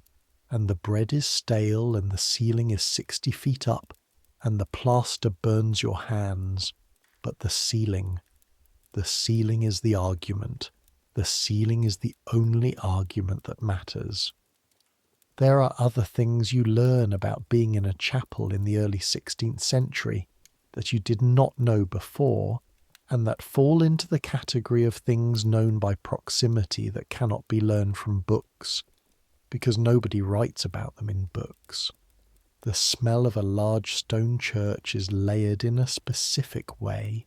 The base layer is stone, old stone, the cold mineral smell of limestone that has been worked and stacked and enclosed. a smell that gets into the walls over centuries and becomes the smell of the stone rather than just the smell of the dust on it. Over this, incense. Not from the current project, which does not involve incense, but from 1,000 years of ceremonies in the space. The accumulated resinous presence of frankincense and myrrh burned in censers and rising into the vault and settling into the fabric of the building. Churches smell of incense even when no incense has been burned in them for weeks. The stone absorbs it. In the chapel you've added lime to this. The fresh lime of the plasterwork, which is a sharp alkaline smell, bright against the older earthier smells beneath it, and the pigments, which have their own notes, the metallic clarity of cinnabar, the deep organic smell of the ochres, the cold mineral quality of the lapis. These will be in the chapel too, in the stone, for a long time, maybe forever. When future people enter the chapel and smell what they smell, the century of plaster and pigment will be in there somewhere, infinitely diluted, a ghost of a note. You have contributed to the smell of the Sistine Chapel. This is perhaps the least significant thing you've contributed, but it is the most certain. It is physically there, in the molecules of the air, and it was not there before you arrived, and you put it there. This thought is not as comforting as it might be, but it is what it is. The cardinals who use the chapel for their ceremonies walk through air that smells of your work. They look up at paintings that exist because of your plaster. They pray in a space that is shaped, physically, optically, atmospherically, by what Michelangelo has made and by what you helped make possible. They do not think about this. Why would they? But it is true regardless of whether they think about it. The ceiling will be there in 500 years. The smell of lime will be there too, a ghost of a ghost. The last molecular trace of October mornings in 1509, when you mixed the plaster in the cold and carried it up the ladders. The cardinals of whatever century is 500 years from now will walk through that air and not know. And the not knowing is fine. It's exactly as it should be. Because the ceiling is not about its makers. It never was. The summer is the worst. Roman summer is a particular kind of suffering. The city was built by people who understood that it got hot. The ancient Romans, with their elaborate fountains and aqueducts and the planning of streets for shade, understood this precisely. But the medieval city that grew up over the ancient city did not always maintain those systems or those principles, and the result is a city that in July and August becomes a heat trap. The stone buildings radiating warmth long after the sun sets, the streets acting as channels for the hot south wind off the sea, the river low and slow and the smell of it thickened by the heat into something that is not just a smell, but a presence. Inside the chapel it is worse. The windows are small, high up near the ceiling, and they provide light, but not ventilation. The stone walls absorb heat during the day and release it slowly at night. The scaffolding creates a wooden ceiling approximately 40 feet below the real ceiling, and the air trapped between them, in the space where you and Michelangelo are working, is hot in a way that has a physical weight. The heat presses on the top of your head and shoulders. It makes the lime dry faster. Good for curing, but bad for working time. And it makes the sweat come fast, and the sweat mixed with the lime dust on your face burns in the creases of your eyes. You've adapted your body to a schedule that does not make physical sense, but is the only one available. Awake before 4, working in the coolest part of the morning until the heat builds too high for detail work. A break in the middle of the day when the chapel is at its most brutal. Then back to work in the late afternoon as the heat begins. Barely. only slightly, to relent. You sleep when it's cool enough to sleep, which is roughly 4 to 6 hours at the deepest part of the night. The rest is endurance. Michelangelo does not modify his schedule for the heat. He modifies his clothes. In summer he removes the heavy wool tunic and works in a linen shift that sticks to him within an hour. The paint and lime accumulate on the linen in a new colour palette. The ochres and whites of the summer sections he is painting look different against linen than against wool. He sweats constantly and doesn't appear to notice. His candle hat becomes more important in summer because the light is different, more horizontal, the sun angle changing so that the windows illuminate the ceiling differently than in spring, and the work requires the lamp to compensate. You grind more pigment in summer because more water is used in the plaster mix to compensate for the faster drying. More water means more pigment to achieve the same density of colour. More pigment means more grinding. More time with the stone muller going in circles over the slab. More caustic contact with the blues and reds that are already doing things to your hands you try not to look at too closely. Your fingertips have lost their texture. Not the ridges of skin that make fingerprints, those are still there. But the surface quality of new skin has changed to something older and rougher. The skin of your hands now matching your knuckles in colour and texture, the line between palm and finger grown indistinct. Your mother's hands looked like this from the laundry work. She was 40 years old. You're 16. There is a particular problem in July that has to do with the mould. The chapel walls are damp.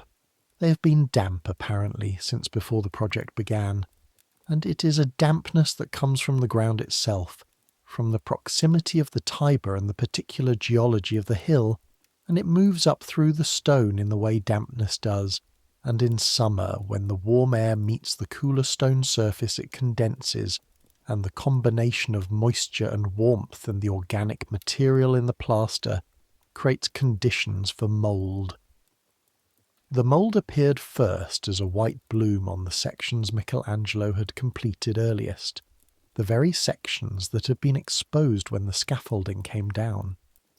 He saw it from below during a morning inspection, and climbed back up to look at it closely and said one word, which was a word from Florentine dialect that Piero later translated as something between disaster and a much less printable sentiment.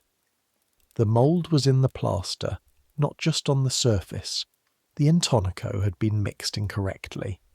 The sand-to-lime ratio was wrong, the mixture too lean, which left it porous rather than dense, and moisture had penetrated during the curing process. Some of the earliest work was compromised. Michelangelo went to see Bramante, not to have a pleasant conversation, to demand an explanation for why the chapel's structural dampness problem had not been communicated before the project began, because it was absolutely a known problem that Bramante, as the Vatican's chief architect, would have been aware of, and if it was known, it should have been disclosed, because the entire fresco technique depends on the plaster curing correctly, and it cannot cure correctly in conditions of persistent moisture without specific adjustments to the mix. We don't know exactly what Bramante said.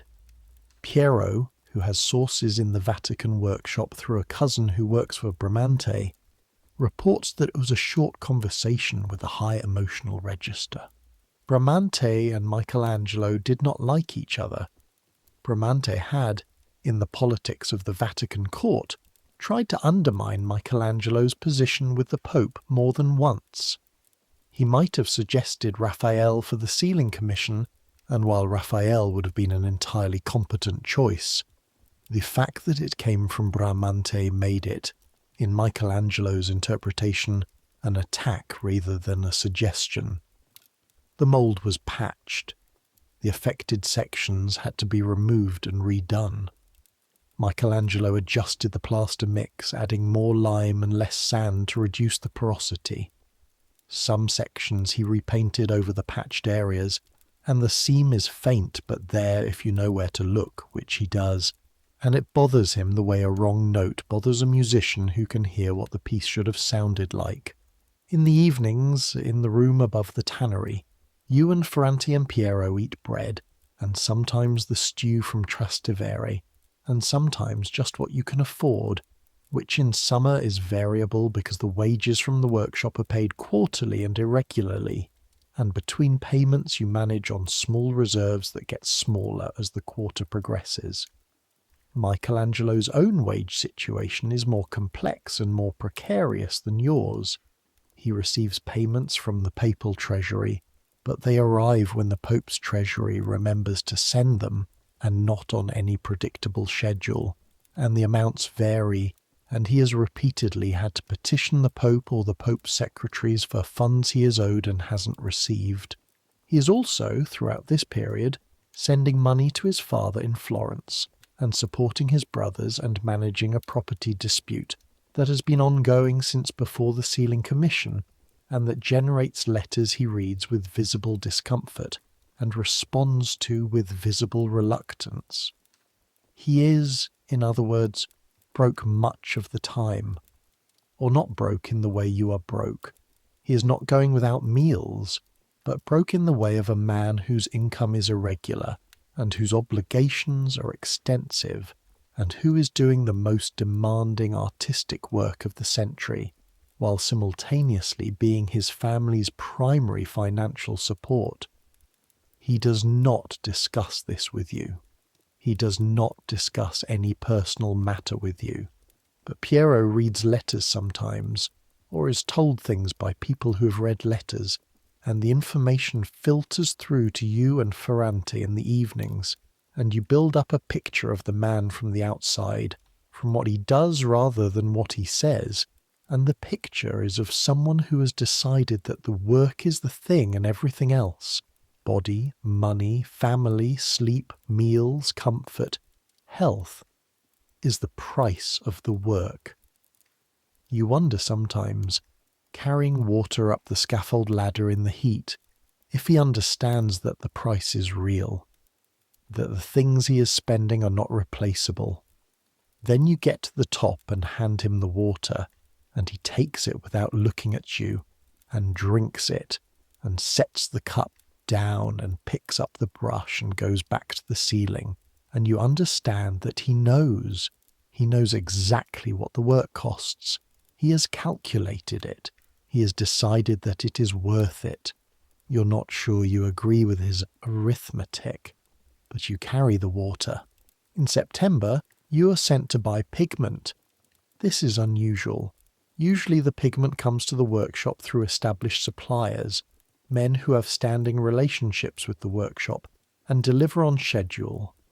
But one of the suppliers, the one who provides the ultramarine, the ground lapis lazuli, the blue that costs more than everything else combined, has raised his price for the autumn shipment by 15%, citing difficulties with the supply from the mines in Badakhshan, the region in Afghanistan where the lapis comes from, and the difficulty of the shipping route through Venice, and several other factors that are either genuine or invented, and Michelangelo has decided he will not pay 15% more without verifying that 15% is actually warranted. So you are sent to the Rione Ponte, the neighbourhood on the other side of the Castel Sant'Angelo, where many of the city's specialist traders operate, to visit 2 other pigment merchants and get their prices. You're given a list in Michelangelo's handwriting, which is small and angular and harder to read than it appears it should be, and a purse with enough coin for samples only, not actual purchase, and instructions that if anyone offers you a price on lapis lazuli that includes a surcharge for Venetian shipping difficulties, you should ask for specifics about the most recent shipment, because if they can't tell you the name of the ship, the surcharge is invented. You have no idea what you'll do if they can't tell you the name of the ship. But you leave the chapel and walk into Rome, and for the first time in months, you are not going from the room to the chapel, or from the chapel to the room, or to the water fountain, or to the Trastevere tavern. You are going somewhere new, through streets you have not walked before. The Rion Ponte is across the Castel Sant'Angelo from the Borgo, on the east side of the fortress, and you reach it by walking north along the river from the Ponte Sant'Angelo, and then cutting east through a district of small buildings and workshop smells. The smell in this district is different from the Borgo. Less pilgrimage, more manufacture. Metalwork somewhere nearby. You can hear the hammer on iron, feel the occasional low percussion of it through the soles of your feet. Leather, more tanning, a whole street of it. And then the pigment district, which announces itself before you can see it, because the smell of linseed oil is pervasive, and the doorways of the shops show their trade in the colour residue around the door frames, the blue and red and ochre that accumulates where containers has been moved in and out over years. The first merchant shop is small and dark and run by a man who looks at you the way most merchants look at a 16-year-old sent to ask about prices, with the calculation of someone deciding how much advantage the situation offers. He has a sample of ultramarine in a small glass vial that he shows you immediately, swirling it so the blue catches what light there is. It is very blue. The particular deep quality of lapis lazuli blue that is not quite violet and not quite sky, and is not any other blue you have seen.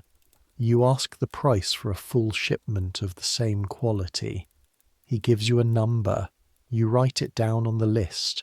You ask about Venetian shipping difficulties. He looks at you for a moment, recalibrating. There have been some issues with the Adriatic route, he says. Pirates near Corfu. It affects the Venice connection. What ship? I beg your pardon? What was the name of the ship that had the difficulty? The merchant looks at you with an expression that has shifted from calculation to something more interested. The Santa Marta, he says, out of Ragusa, bound for Venice, seized off Corfu by... Thank you, you say. You write the ship name down. You have no idea if this is the right answer or a fabricated one, but Michelangelo will know. The second merchant is in a different street. His shop is larger and better lit, with a helper, a boy about your age, Florentine by his accent, who is grinding pigment when you arrive, and who gives you a brief look of recognition, the look of one garzone acknowledging another. You have a 10-second conversation with your eyes, an exchange of mutual sympathy for the position of carrying out commercial errands for someone who has sent you specifically because he does not want to do it himself. The second merchant's price for lapis is 3% lower than the first, and 12% lower than the supplier who raised his prices. You write everything down. On your way back you take the long route, not outrageously long, not long enough to be late, but long enough to walk through the Piazza Navona, which you have not yet seen. The Piazza Navona is shaped like a running track because it was a running track. An ancient Roman stadium, the Circus Agonalis, built by the Emperor Domitian around 85 AD to seat 15,000 spectators for athletic competitions. The stone has been used for everything else over the centuries, stripped and repurposed and built over. But the shape of the stadium floor survived as a public space, because that much open ground in a crowded city is too useful to fill. It is now roughly 300 yards long and 70 wide, surrounded by the buildings that have grown up where the spectator tiers once stood, and it is the largest open public space in Rome, and on a September morning it is being used for exactly what it has been used for since the Middle Ages, a market. The market in the Navona is different from the Campo de Fiori, more mixed. Vegetables and fish, but also cloth merchants and someone selling used books, and a man with a small portable menagerie, a monkey on a chain, and a large bird in a cage, both of which look deeply unhappy, and a group of pilgrims being sold relics by a man whose command of Latin is very impressive for someone who probably doesn't actually have access to the bones of saints. You buy a piece of bread from a vendor and eat it standing in the middle of the piazza, looking around you, and for a moment you feel not like a garzone from Siena carrying out an errand, but like a person in a city, simply present, simply here, with the September sun on your face and the noise of the market around you, and the sky above genuinely blue, the unambiguous blue of an Italian September sky, the blue that is nothing like lapis lazuli and also somehow suggests it. You are here, in Rome. You are 16 and your hands are ruined and your neck aches, and you're carrying a list of pigment prices in Michelangelo's illegible handwriting, and you're looking at the sky in the Piazza Navona and thinking, in a way you couldn't have thought 6 months ago, that this is yours. Not the city, not the monument, not the work, but this moment, this particular quality of light. You finish the bread and walk back to the chapel. Michelangelo reads the price list. He notes the Santa Marta. He looks at the second merchant's price for a moment. Did you see the quality of their samples? No, sir, I didn't ask for samples. You said cost only. He looks at you. Next time, ask for samples. He turns back to the list. Send Piero to confirm the quality tomorrow. Tell him what we need. And then, so quietly you almost don't register it, good. One word, directed at the list, not at you. An assessment of the outcome, not of you personally. You are not particularly moved by it. But in the room that night you tell Ferrante and Piero, and Ferrante nods and says good work, and Piero says nothing, but his face does something approving, and it is enough. It is more than enough, actually. There is a day in the second year when everything breaks. Not the ceiling. The ceiling is indestructible now.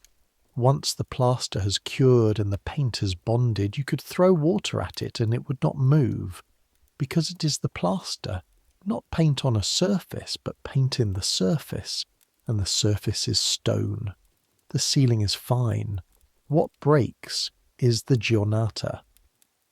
The problem begins in the morning, with the plaster. You mixed it. You have mixed it hundreds of times. The ratio is in your hands now, not in your head.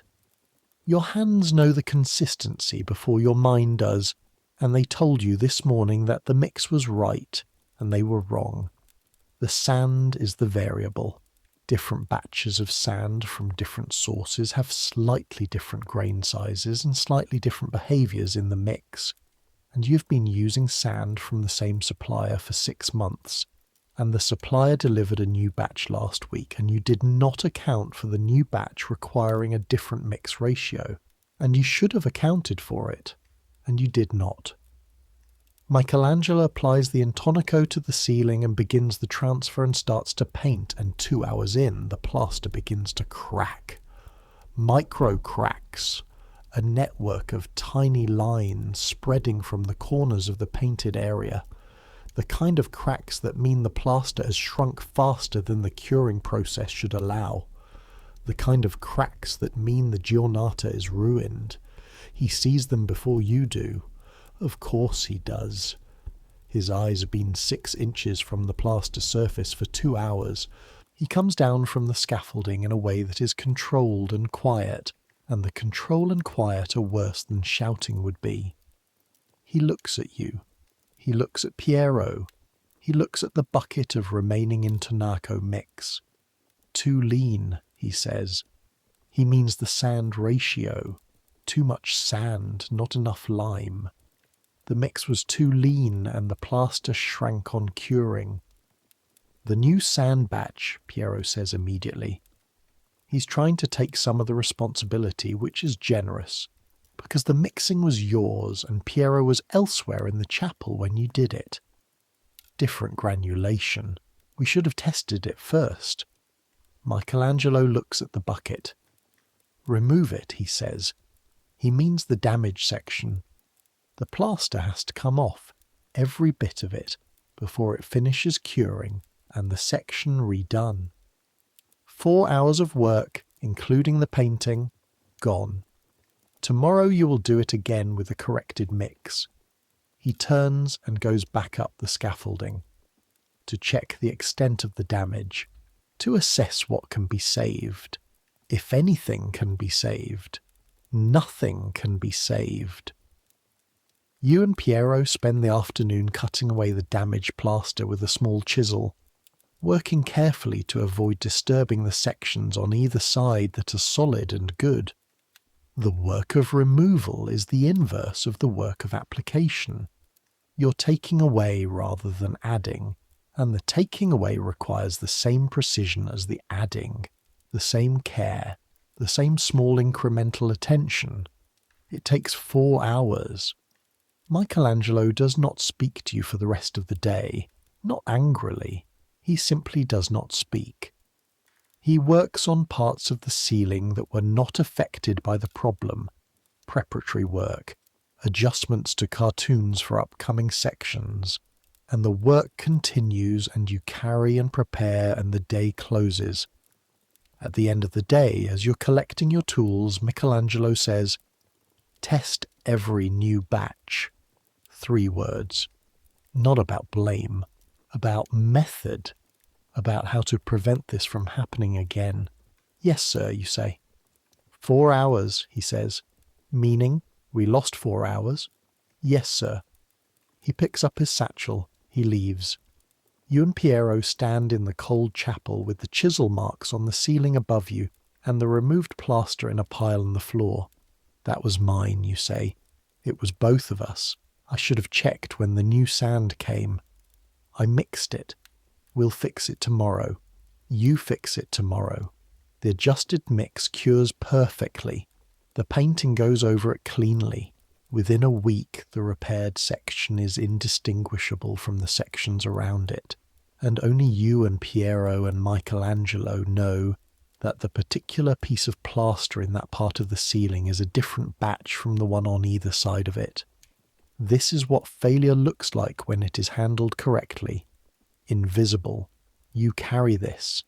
The lesson of it. Test the variables.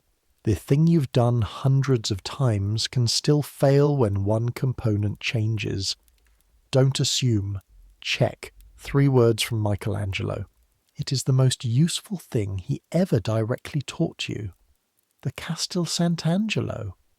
You've been walking past it for months, crossing the bridge that leads to it, looking up at the round drum of it, registering it the way you register all the landmarks of your daily route.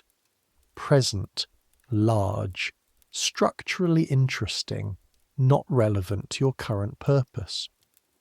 On a Sunday in October, with the chapel closed for the day, and Piero at Mass and Ferrante, allegedly visiting a girl in Trastevere whose existence you have become sceptical of, you walk to the Castel Sant'Angelo and ask the guard at the outer entrance if there is any access to the ramparts. The guard looks at you. You are wearing your second best clothes, which is to say your clothes with the least amount of lime on them, which still have quite a lot of lime on them. "Workshop?" the guard says. He has a Roman accent that makes every statement into a question. "Sistine Chapel, you say? Garzone?" The guard nods. Everyone near the Vatican knows about the chapel project. It has been going on long enough that it has become a local fact, like the state of the Tiber or the price of bread. 3rd level, ask for Massimo. Massimo turns out to be a guard who supplements his income by charging pilgrims and the occasional curious worker a small amount for access to the upper sections of the fortress, access that is technically not available, but practically available if you ask the right person. The fortress is not being heavily used for military purposes at this moment, the Pope's campaigns having moved away from Rome itself, and the guards are largely doing ceremonial duty and finding it boring. You pay 3 soldi and climb. The Castel Sant'Angelo is built on the tomb of the Emperor Hadrian, constructed in 135 AD as a mausoleum for himself and his successors. You know this from Piero, who knows a great deal about Rome's history, having spent his first months here walking through the ruins trying to understand the city. The cylindrical structure, the drum, sits on a square base and rises in 4 levels, with the Pope's apartments at the top and the exterior ramparts running around the uppermost section. You climb through interior corridors that curve, following the circular plan of the building, past storerooms and a small courtyard, and a section that Massimo tells you has been a prison, is still occasionally a prison, has held famous prisoners whose names he lists with the authority of a man who gives this tour regularly. Girolamo Savonarola was here briefly. Various cardinals who found themselves on the wrong side of various papal politics spent time here. The conditions are not comfortable. The interior rooms are damp and poorly lit, and the smell is of enclosed stone and something older that might be history and might be mould. You come out onto the upper ramparts. The view is immediate and total. Rome spreads away from you in all directions under a clear October sky. You can see the Tiber below and to your left. Its curve through the city laid out flat the way a map shows it. The 2 bridges visible. The Ponte Sant'Angelo where you cross every morning, and the Ponte Sisto further south. The water is low and reflecting the sky, silver and slightly green, and the mud banks on the south side are visible, pale against the water. To the south and east the city extends in a mass of rooftops and towers, and the vertical lines of campanili, the bell towers of the churches. There are so many churches. Every neighbourhood has 3 or 4, and the towers rise at irregular heights and in irregular styles. Romanesque and Gothic, and the first tentative experiments in the new Renaissance manner, none of them finished because the money always runs out before the top. The Capitoline Hill is visible in the middle distance, the ruined imperial buildings on it, the Forum below, the ancient columns standing among the medieval development like teeth from a different mouth. To the north, beyond the city, the hills, the Borghese, Monte Mario to the northwest. This sky over the hills has a particular colour in October, a clear pale blue at the zenith going warmer near the horizon, and you understand looking at it, where the painters who came before Michelangelo got their sky blues. They were painting this exact sky. They were painting the colour of October above the hills north of Rome, and they found lapis lazuli to match it, and it does match it. It is that exact blue, and you've been grinding that blue for months without understanding what it was for, and now you understand. To your right, below and behind you, the Vatican. The building site of the new St. Peter's is visible as a mass of wooden scaffolding and stone, a different scaffolding from the one you climb every morning, taller and more chaotic, rising from the ground rather than suspending from walls, surrounding the foundations and the partial walls of the new building. Bramante's design. The dome that will eventually rise here doesn't exist yet. It won't exist for decades, and neither Bramante nor Michelangelo will live to see it finished. What exists now is the beginning of something enormous, the foundation of an ambition that will outlast everyone who conceived it. The Sistine Chapel itself is not visible from here. It is inside the Vatican complex, surrounded by other buildings invisible from outside. The most important ceiling in the world is underneath a roof that you cannot see from this vantage point, which makes sense but also seems strange, that something so big can be hidden that completely. You stand on the rampart for an hour. You think about size, about the relationship between the work you do every day, the individual bucket of plaster, the single giornata of painting, the specific figure of Adam or Noah or Isaiah you've been 6 feet from all week, and the actual scope of what is happening. The new St. Peter's will take 100 years and you will be dead before it is finished. The Sistine ceiling has been ongoing for 4 years, and you have been present for one of those years, and the ceiling will be there long after the Pope who commissioned it, and the man who made it, and the Garzoni who mixed the plaster are all several hundred years gone. You are standing in the middle of history. This is not a reassuring thought in the way you might expect. It is more vertiginous than reassuring, more disorienting. The scale of it doesn't make your contribution feel significant. It makes everything feel proportionally smaller, yourself included, your own life included. The 16 years you have been alive and the 2 or 3 more years you will spend here before the project ends and you go somewhere else. But then you think, you have been 6 feet from the creation of Adam. You have seen the face of God from closer than anyone except Michelangelo has ever been or ever will be again. Because once the scaffolding comes down, the painting will be 40 feet above the floor, and no one will climb to it in the same way.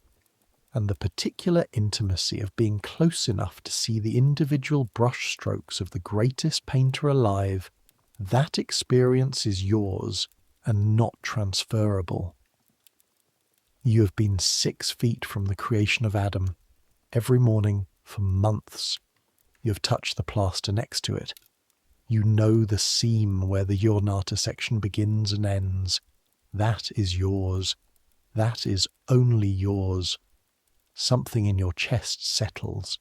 You turn and look at the city again, the whole of it spread out under the October sky, and you feel, not happiness exactly, but a kind of rightness, a sense of being in the correct place, doing the correct thing, even if the correct thing is hard and the correct place is dirty, and the correct person doing it has hands that look 40 years older than the rest of him. You stay until the light begins to go golden and horizontal, the late afternoon Roman light that is different from morning light in a way you're starting to be able to name. Warmer, heavier, the shadows more interesting. The colour of everything shifting toward ochre and amber.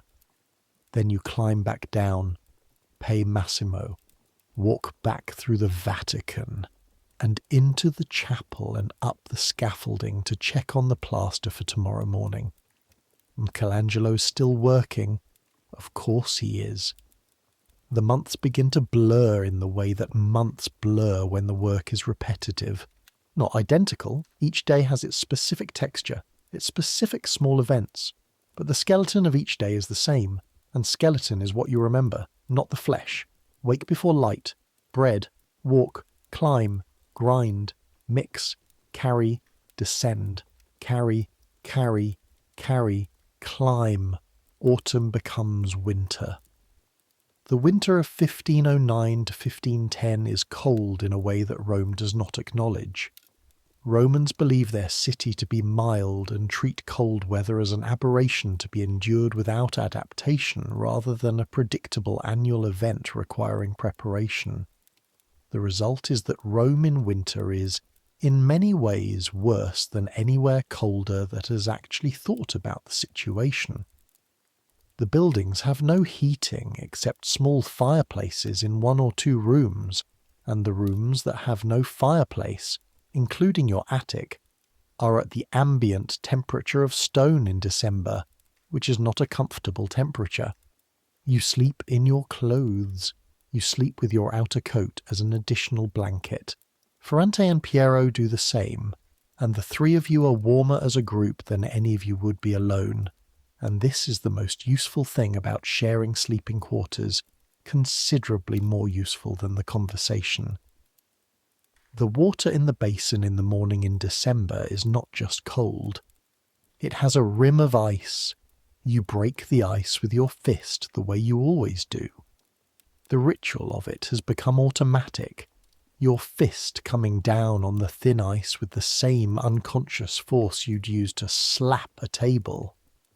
And the ice cracks and the water beneath it is impossibly cold against your skin, and you wash your face and hands because you need to do something before the day starts that marks the boundary between sleeping and working, and washing is the only thing available. Inside the chapel in winter, the lime dries more slowly. This sounds like good news, more time to paint, and in some respects it is.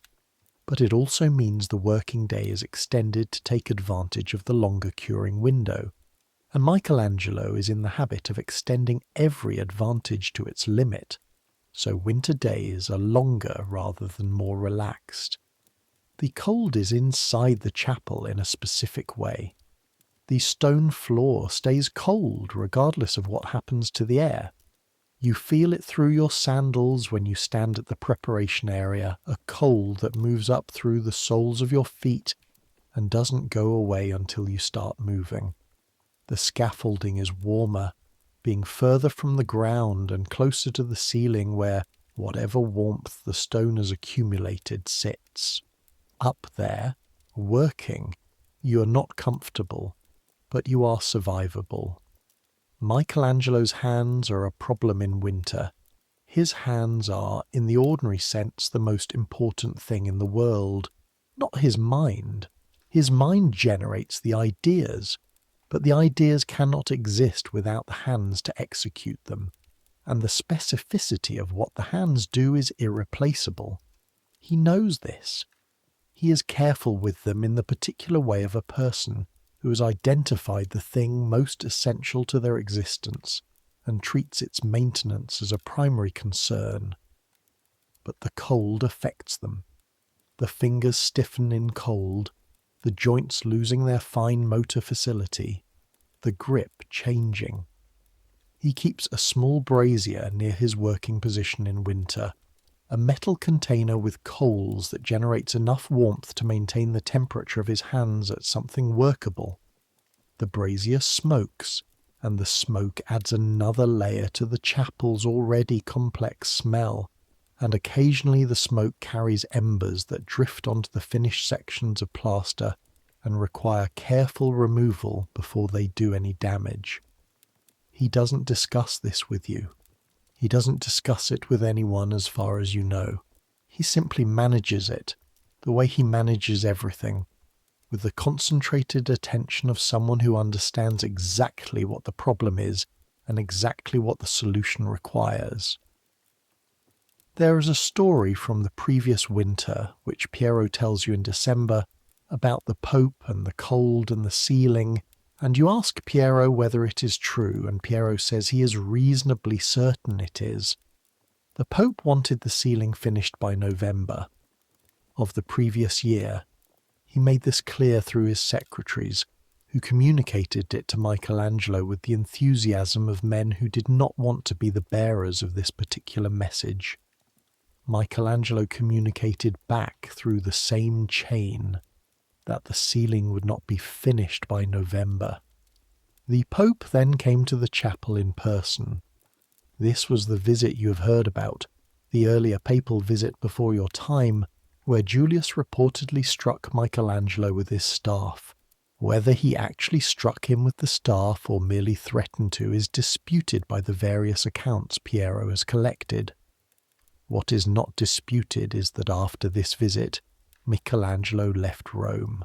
He simply left, packed his things and went back to Florence without permission, and the Pope sent letters demanding his return, and Michelangelo wrote back saying that if the Pope needed him, he could come and find him, and the Pope sent messengers to the Florentine government asking them to send Michelangelo back, and the Florentine government sent a very diplomatically worded letter to Michelangelo explaining that they really needed him to return to Rome and not start a diplomatic incident with the papacy, please. And Michelangelo returned, on his own terms, with an assurance conveyed through intermediaries that there would be no consequences for the unauthorized departure. He came back. He climbed the scaffolding. He started work. This is what you are working for, in the cold, in the dark, with the lime burning your hands and the pain in your neck and the ice in the basin in the mornings. You are working for a man who left, who understood that his leverage was total, that there was no ceiling without him, and used that leverage to walk away from the Pope of Rome and return on his own terms. You're not sure you admire this. You're sure you understand it. The first winter becomes a second winter. This is the way time works during long projects, faster in retrospect than in experience. The second winter is harder in some respects because you know exactly what it will be and cannot tell yourself it might improve. The water in the basin will be colder than the water in a basin should ever be. The stones of the chapel floor will be colder than the stones of a floor used for holy purposes should ever be. Your neck will hurt in the specific way that sustained upward extension produces, and you have identified the exact configuration of standing that minimizes the pain, which is slightly bent at the knees with your weight on your heels, and this helps, but it is not a solution. But the second winter is also easier in a different way, because the second winter contains an end. The ceiling is 3/4 complete. The sections above the altar, the creation panels, God dividing light from darkness, God creating the sun and moon, God creating the waters, God creating Adam and Eve, the fall and expulsion are being finished now. The most complex and most charged sections, the ones that require the cartoons to be made and remade, the ones where the figures are most ambitious and the perspective most demanding, are nearly done. Nearly. There is still months of work. But nearly done is not the same as indefinitely continuing, which is what it felt like for most of the first 2 years. Ferranti has found a girl, an actual girl this time, not the hypothetical one in Trastevere. A Roman girl, a baker's daughter from the Borgo, who finds his Neapolitan accent funny and his willingness to buy her bread charming. He comes back to the room in the evenings with a lighter face, and the bread is sometimes better quality than usual, and you and Piero make no comment and ask no questions, which is the correct approach. Piero has begun to draw. Not professionally, not yet, but in the evenings he sits with a small piece of charcoal and a sheet of paper and makes drawings of the figures from the ceiling, working from memory, trying to reproduce what he's been looking at all day. He is not Michelangelo. He is not close to Michelangelo. But he is not bad, and the drawings accumulate in a stack under his side of the palette, and occasionally you see him studying them with a critical expression that is starting to look less like self-doubt and more like diagnosis. He is learning to see. You have been learning to see also, not to draw. You have no particular gift for it, and you have not pursued it, but the months of looking at the work from close range have changed what your eyes do. You walk through Rome now and see differently. The light on a wall in the late afternoon, the way the shadows fall on a sculptural relief, the colour of the river at different times of day. Your eye stops and records these things with an attention that you did not have when you arrived. Michelangelo has not taught you anything directly, but being present while he works is its own kind of instruction, and the instruction has gotten into you whether you meant it to or not. One evening in February, Piero shows you a drawing.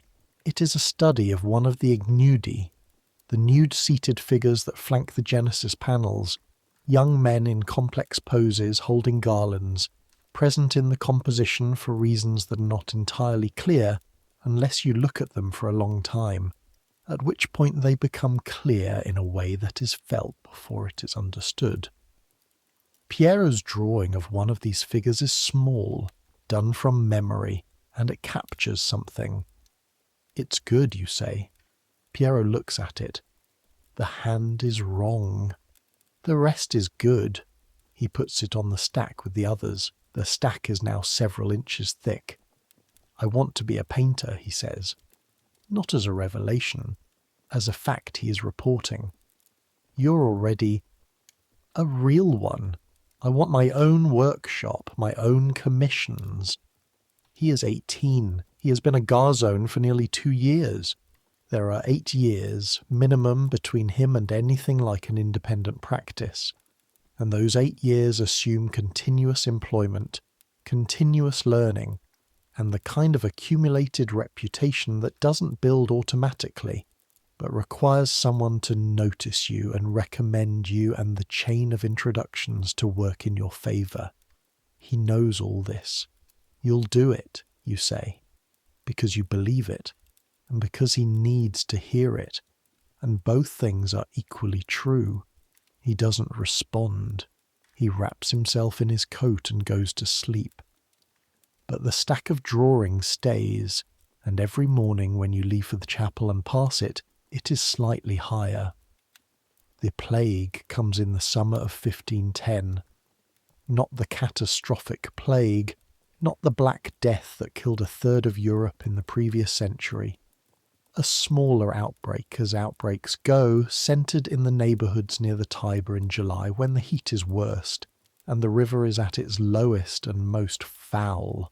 Ferrante's girlfriend's family moves temporarily to relatives in the countryside outside Rome, which is what families with the means to do so always do when the plague comes. They leave. The ones without means stay and hope. You stay. You don't have money for travel, and you don't have a destination, and the work continues. Piero says that the plague in Rome is a periodic event, something that happens every few years in summer, that the city has developed a kind of institutional response to it. The church organises processions to pray for its end. The civic authorities close the markets temporarily. The physicians prescribe vinegar and camphor and bloodletting, none of which does anything meaningful, and after 6 to 8 weeks the outbreak subsides as it always does. The cause, as understood in 1510, is miasma, bad air. The plague rises from the foul smell of the river and the waste of the city, becomes part of the air, enters the body through breathing. This is wrong, but it is consistent with the observation that people near the river and in the low neighbourhoods get sick more often, which is consistent with the actual cause, contaminated water and the rat-flea transmission cycle, through a coincidence of geography that makes miasma theory seem like it has merit. You hold vinegar-soaked cloth over your nose when you walk past the river. This does nothing, but it makes you feel slightly better, which is its own kind of effect. You don't get sick. Ferrante doesn't get sick. Piero doesn't get sick. A man in the room below yours at the tannery gets sick in August, and by September he is dead. And this is someone you passed on the stairs every morning for 14 months, and whose name you never learned. Michelangelo doesn't change his routine during the plague. He doesn't change his routine for anything. The work continues.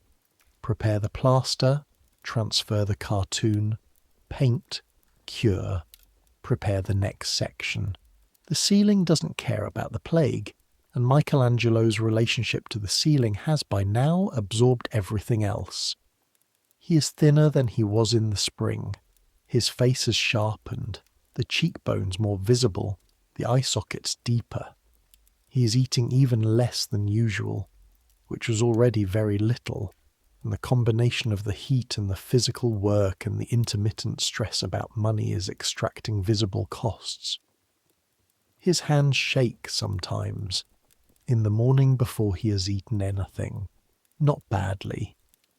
A small tremor, just enough to notice if you're watching closely enough.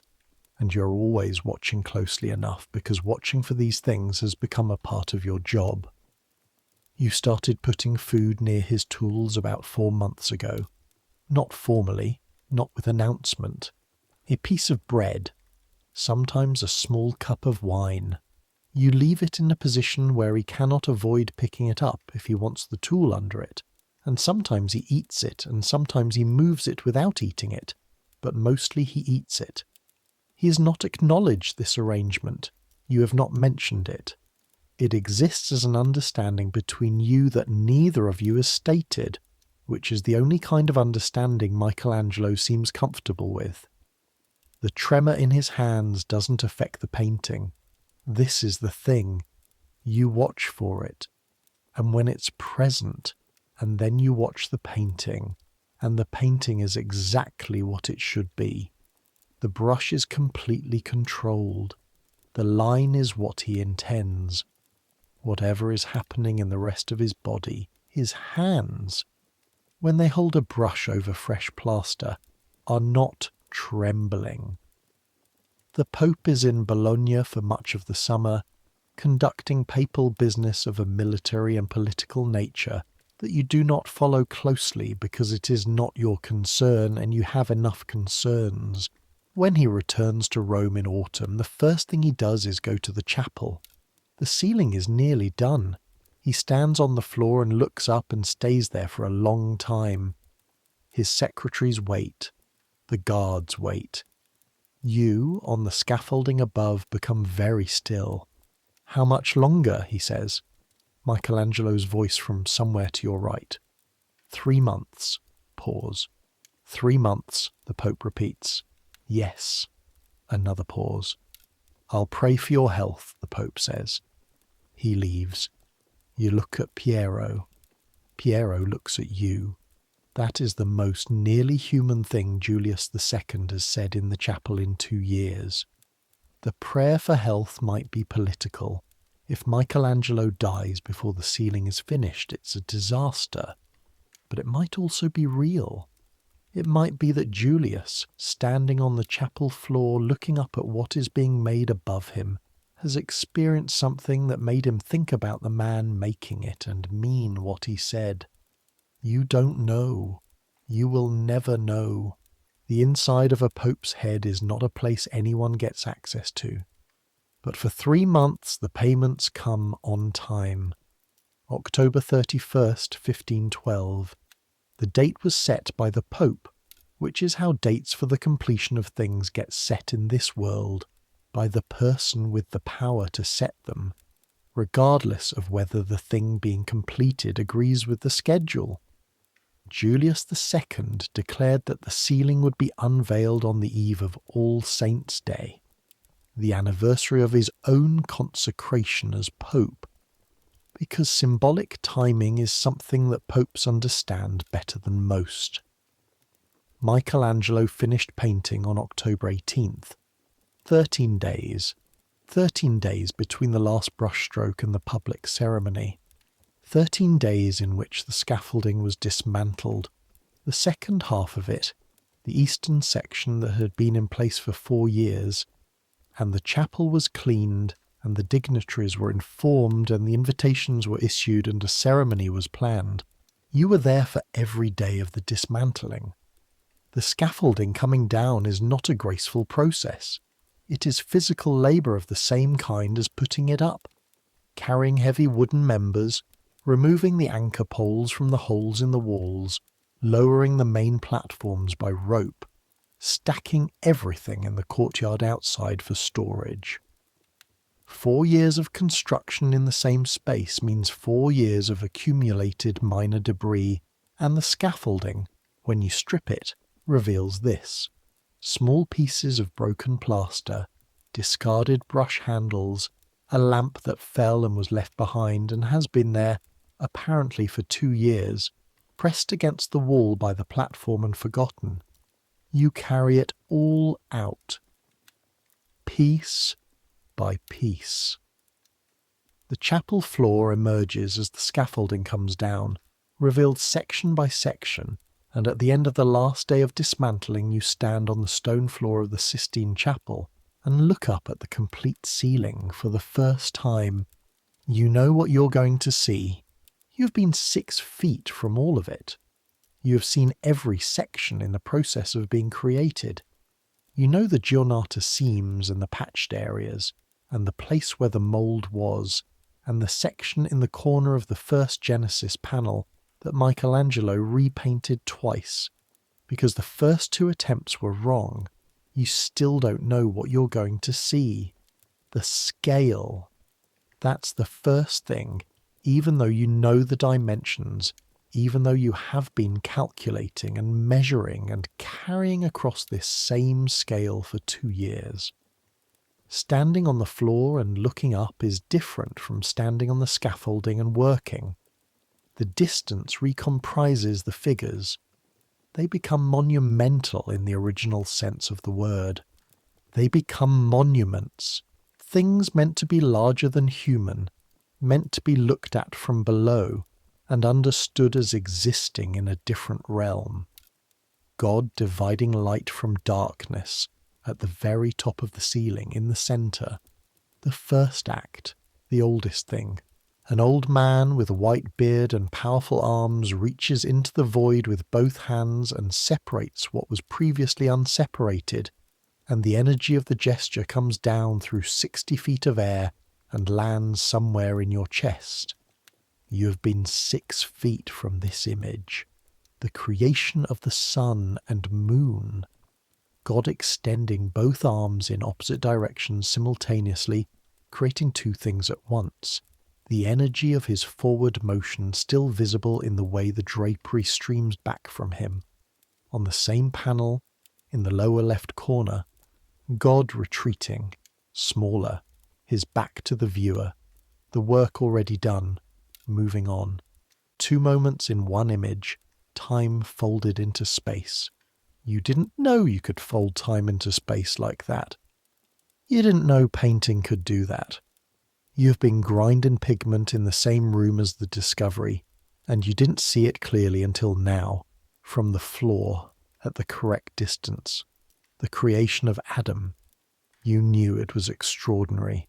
You knew it from the Pope's face when he saw it, from Piero's copies of it in charcoal, from your own brief moments of looking up from your work to find it above you. What you understand now, from the floor, is what the composition actually does. Adam is alive, but barely.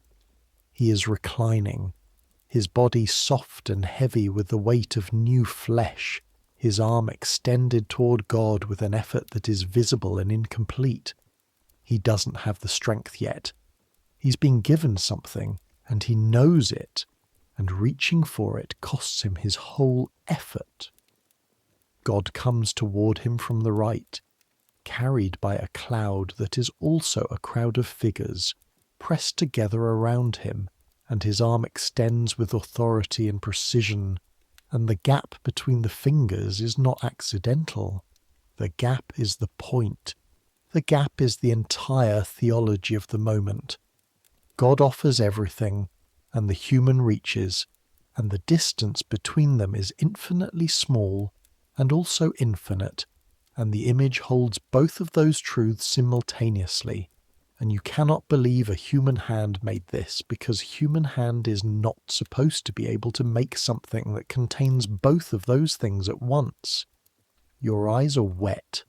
You're 17 years old, standing in the Sistine Chapel with plaster dust in your hair, and lime burns on your hands and your neck aching from 2 years of looking upward. And you are crying at a painting, and you find that you don't care about any of those other things at this particular moment. Behind you, Piero is also looking up. His charcoal hands are at his sides. His face is the face of someone who has spent 2 years studying something, and now understands what he was studying. "We were here," he says, very quietly. You don't answer.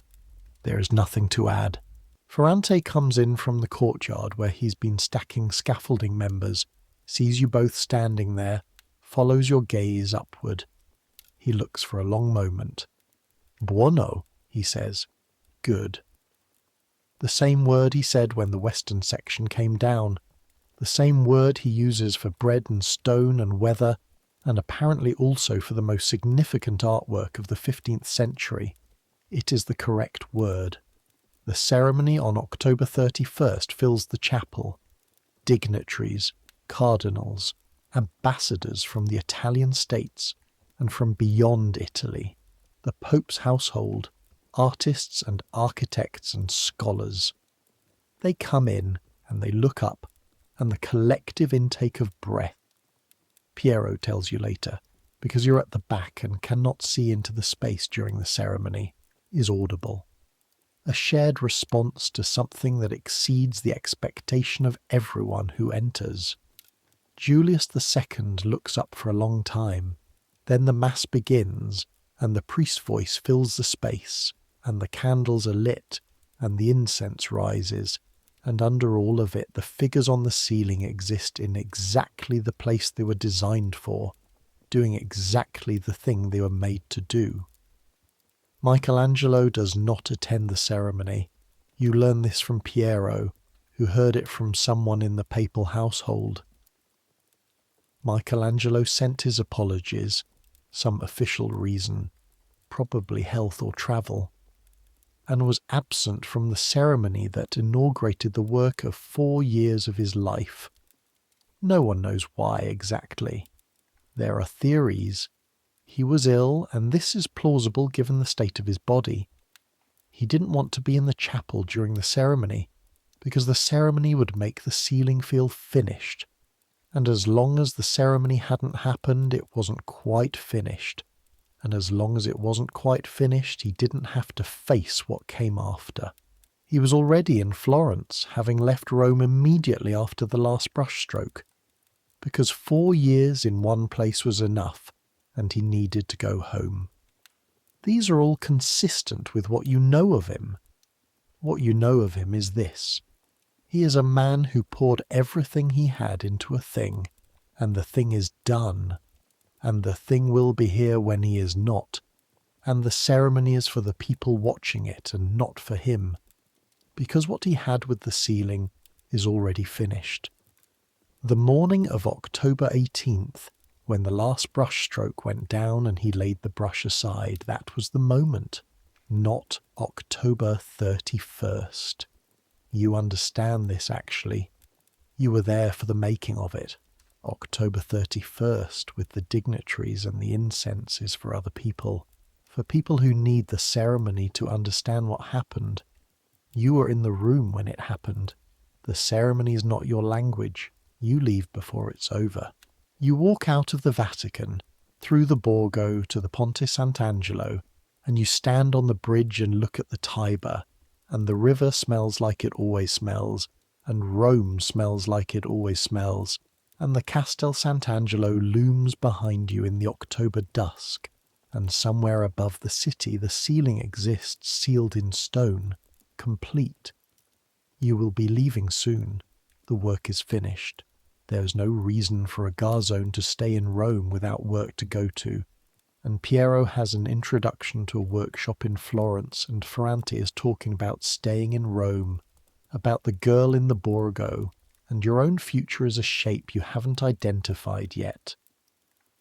But tonight you are standing on this bridge, and you are 17, and you have been 6 feet from the creation of Adam, and the Tiber smells the way it always smells, and the October sky above the hills is the same October sky that Michelangelo was trying to match when he paid for the lapis lazuli. You stay until the cold from the river becomes too much, and then you walk back to the room above the tannery and eat bread and drink cheap wine with Piero and Ferrante, and nobody talks about the ceremony, and nobody talks about leaving, and the candle burns down to nothing, and you sleep. The last morning in Rome, November. The light comes late and grey through the window shutter. The tannery below is already working, the smell rising through the floor exactly as it did on your first morning. Still the same smell, still the same quality of deep, unpleasant, specific odour that you've been living above for 2 years. You have stopped noticing it. And now, knowing you are leaving, you notice it again. This is how it works, you think. Pulling on your boots. The things you've adapted to become visible again at the end. The smell. The cold. The particular hardness of the stone floor under your feet on the way to the basin. You've been walking on stone floors for 2 years and your feet have adapted to them. Your tread adjusted, and now on your last morning they feel hard again, harder than they should, a deliberate hardness. The water in the basin is cold. One last time, you look at your hands while you wash them. They are not the hands you arrived with. The skin is rougher, the nails damaged at the edges from the sustained contact with lime. The lime's damage is not temporary. The change to the skin is a permanent record of what the hands have done. The same way calluses are a record, the same way the particular stiffness in the left thumb, from the angle of the muller during grinding, a repetitive stress that settled into the joint over months, is a record. Your hands are the physical autobiography of 2 years. Piero's drawings are already wrapped in cloth and tied with cord. His pack is by the door. He's going to Florence to the workshop introduction, and he is leaving with more than he arrived with in every sense except money. Where he is about even. He is 18. He has the drawings. He has whatever he has learned. Ferrante is not leaving. He told you 2 nights ago, over wine at the Trastevere Tavern, that he is staying in Rome. He has work. His own work now, hired as a skilled plasterer for the continued construction of St. Peter's, because 2 years on the Sistine ceiling is an extraordinary credential, and Bramante's construction office apparently agreed. He also has the girl. He seems genuinely content with both of these things. You say goodbye to Ferrante at the door of the room. He grips your arm Roman style and says something in Neapolitan that your Italian has improved enough to understand as roughly. Don't be an idiot. Come back if it doesn't work out. Piero and Ferrante embrace, which surprises you because Ferrante is not a demonstrative person. They have been in the same small room for nearly 2 years, and they know each other the way people know the things they cannot avoid, and apparently what they know is worth embracing. You and Piero walk to the chapel one last time, not to work, just to see it. The chapel at 6 in the morning in November is empty and cold and lit by the thin grey light from the windows. The ceremony is over, the dignitaries are gone. The Pope is in a different part of the Vatican complex conducting the business of running the world. The chapel is simply a room. You stand on the floor and look up. It is still extraordinary. It is immediately and totally extraordinary. The 6 in the morning empty chapel version is not less than the ceremony version. In some ways it is more, because the room is quiet enough that you can hear your own breathing, and the painting fills the silence with something that is not quiet at all. The figures are not silent. They are frozen in the middle of actions that contain enormous energy, and the freezing of them doesn't cancel the energy but concentrates it, holds it, makes it available to any person who stands in this room and looks up at any future time. This room will be here in 100 years, in 200. The ceiling will be here. Luca Tornabuoni, Garzone, will not be here, will not be remembered. There is no record of your name in any document associated with this project, and there never will be. The history of the Sistine ceiling is the history of one man, and the one man is not you, but You have touched the plaster next to the creation of Adam. You have held the lamp that lit the face of God while Michelangelo was painting it. You have ground the lapis lazuli that is the colour of the October sky above Rome, and you have looked at that October sky from the ramparts of the Castel Sant'Angelo, and understood what the colour was for. You know the names of the giornata sections. You know where the seams are. You know which figures took multiple attempts and which ones came straight through in one session, the brush certain. You know the smell of the work. Lime and linseed and cold stone and Michelangelo's accumulated presence, which was its own specific smell. And you will always know it. It will be in your memory for as long as you have memory. That specific combination available for retrieval when you are old. And someone asks you what Rome smelled like or what the ceiling looked like from close up or what it cost. I know what it cost, you will say, and you will mean your hands and your neck and 2 winters with ice in the basin and the smell of the tannery and the bread that was always slightly stale. You will mean Piero's charcoal drawings and Ferranti's Neapolitan incomprehensibility and the sound of the chapel bells at 4 in the morning. You will mean the particular satisfaction of a bucket of well-mixed plaster, the right consistency, tested with the paddle and found to be exactly right. You will mean being 17, being here, being exactly this. You turn to Piero. He's still looking up, his face the face of someone memorizing something. Time to go, you say. He nods. One last look at the ceiling. Then he follows you toward the door. You walk out into the Vatican courtyard. The sky is pale and cold, the November version of the Roman sky, which is still something. Still real. Still the sky that Michelangelo was trying to catch in blue. The road to Florence is north and east. A week of walking, maybe more in November with the roads wet. You have made arrangements to travel with a group of merchants going that direction, which is safer than walking alone and cheaper than a horse, which you cannot afford. You shoulder your pack. The city sounds are already going. The carts, the bells, the distant voices of a market starting up somewhere in the direction of the Campo dei Fiori. Rome in the morning, indifferent to your departure, continuing its perpetual complicated existence. You walk toward the bridge. Behind you, above the rooftops, somewhere inside the chapel you're leaving, the ceiling is doing what it will do for 500 years. Holding the light, holding the colour, holding the enormous frozen energy of the figures in their impossible positions, the gap between the fingers of God and Adam still exactly the same distance as it was when Michelangelo laid the last brushstroke down and set the brush aside.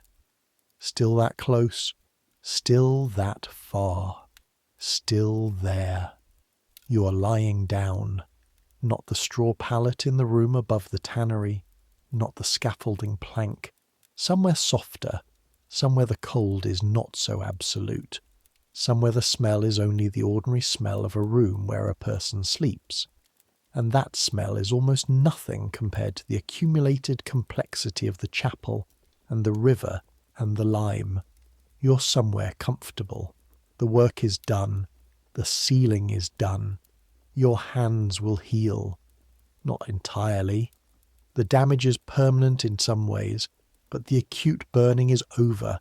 The daily contact is over, and the skin is doing what skin does when you stop assaulting it.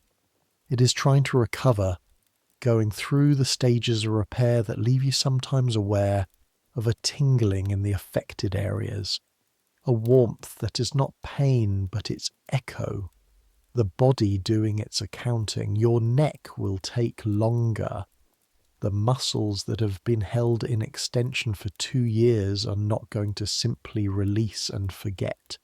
They will take months to reassemble themselves around a different normal, and during those months you will be aware of stiffness in positions you held too long, a reminder of the scaffolding, the lamp, the hours of looking up. This is fine. This is the price. And you know the price. And you decided the price was worth it. And you would decide it again. The sound outside the window, wherever this window is, wherever this room is quieter than Rome, less complex. There are fewer layers to it. One church bell instead of a dozens. No river, no construction. Just ordinary life sounds. Someone moving in the house below, a cart on the street. Birds. Birds. You'd forgotten about birds. In Rome, there were birds. Kites and jackdaws and pigeons in enormous numbers, living in the ruins and the bell towers and the gaps in the stones of old buildings. But you stopped hearing them. The city was too loud with everything else, and the birds became part of the undifferentiated noise. Now, in the quiet, you can hear them individually. A single sparrow somewhere very close. The particular note of it, the small, insistent sound. Your eyes are closed. You're thinking about blue. The blue of the lapis lazuli, ground in the mornings with the stone muller, the colour releasing slowly from the rock as the muller works, the powder becoming finer and the colour becoming richer, and the finished blue in its jar is the exact colour of the October sky above the hills north of Rome, and this is not a coincidence. It is the whole point. And now you understand why the painters used the most expensive blue for the sky in devotional paintings. Not to signal importance, or not only to signal importance, but because they were trying to be accurate, because they were outside in October, and they looked up, and they needed to match what they saw, and the only thing that matched was lapis lazuli from the other side of the world, ground down and mixed into paint. You're thinking about the gap between the fingers, God and Adam reaching toward each other, and the distance between the fingertips is the distance between creation and creature, between infinite and finite, between what exists before there are words for existence, and what exists after there are words for everything. Michelangelo chose that distance with a brush, lying on his back in a cold chapel with paint dripping on his face, and the choice was exactly right. How do you know something is exactly right? You feel it, not in a vague or mystical way, in a specific way. When something is exactly right, the feeling in your chest when you look at it is not the feeling of pleasure, which is nice but not essential, but the feeling of necessity, the feeling that it could not have been any other way, that this is the only version of this thing that could exist, that changing any part of it would be a removal from rightness rather than an addition. That is the feeling you had standing on the chapel floor looking up. It could not have been any other way. This is what Michelangelo paid for with his boots and his neck and his irregular meals and his impossible family and his anger and his stubbornness and his refusal to accept anything less than what was in his head. He paid for the feeling in your chest when you looked up. He paid for the necessity of it. He paid with his body, which was the only currency the work accepted. Let that settle. Let that be the last thing before sleep. You have been carrying things, water and lime and pigment and lamp oil and the essential supplies of an impossible project. You've been carrying them up 40 feet of wooden scaffolding every morning and down every evening and across the city and back, and your body learned the carrying and forgot it was labour and made it automatic. And now the carrying is done and your body is still slightly surprised by the not carrying, the unaccustomed lightness of empty hands. Let your hands rest. They have done their work. The work is in the stone, in the colour, in the 5,800 square feet of finished ceiling that will be there when everything that lives now is gone. Every person and every building and every stone in the streets, all of it returned to something else. All of it dispersed, and only the ceiling remaining in its chapel, still holding the gap between the fingers, still holding the blue. Your hands rest. Your neck unclenches slowly, like a closed hand slowly opening. The muscles release in stages. First the large ones that have been holding the angle, then the smaller ones underneath, each layer letting go. The stiffness becoming warmth as the blood returns to the places that have been compressed. The sound of the birds is very close. Or maybe you are closer to the birds. Maybe in the space between waking and sleeping, the boundaries of inside and outside have become flexible, and you're not entirely in the room, but a little bit also outside it, in the November air, and the birds are in the same space you are. This is how sleep arrives, when you are truly tired. Not as darkness exactly, but as a shift. The edges of things soften. The distinction between what is happening and what you're thinking about what is happening becomes less clear, and then unclear, and then gone. You're in the chapel, but not the chapel as it was, cold and full of the smell of work. The chapel as it will be, centuries from now, when the smell of work is gone and only the work remains.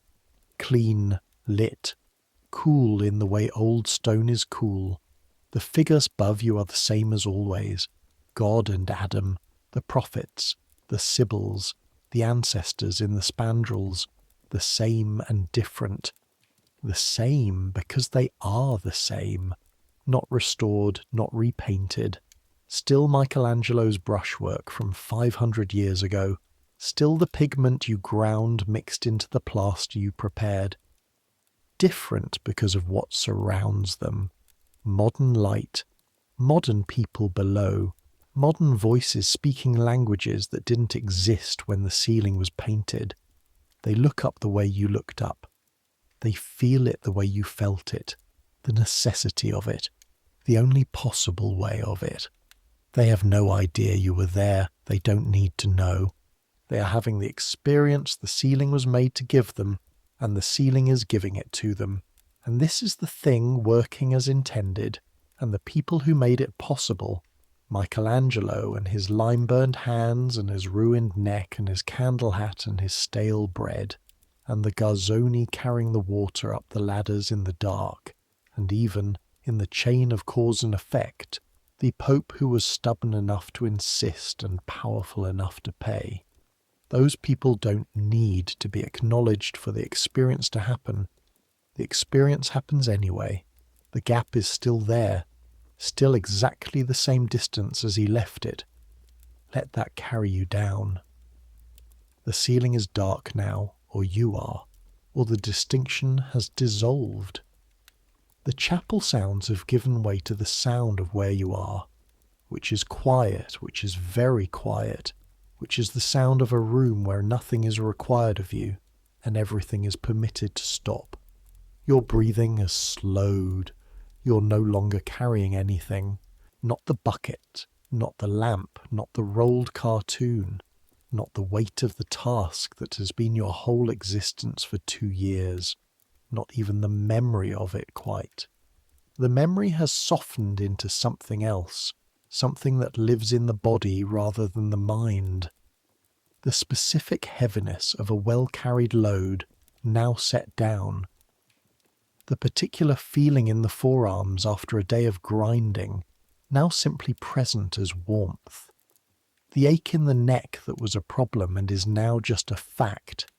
Just the body remembering that it was used, that it was useful.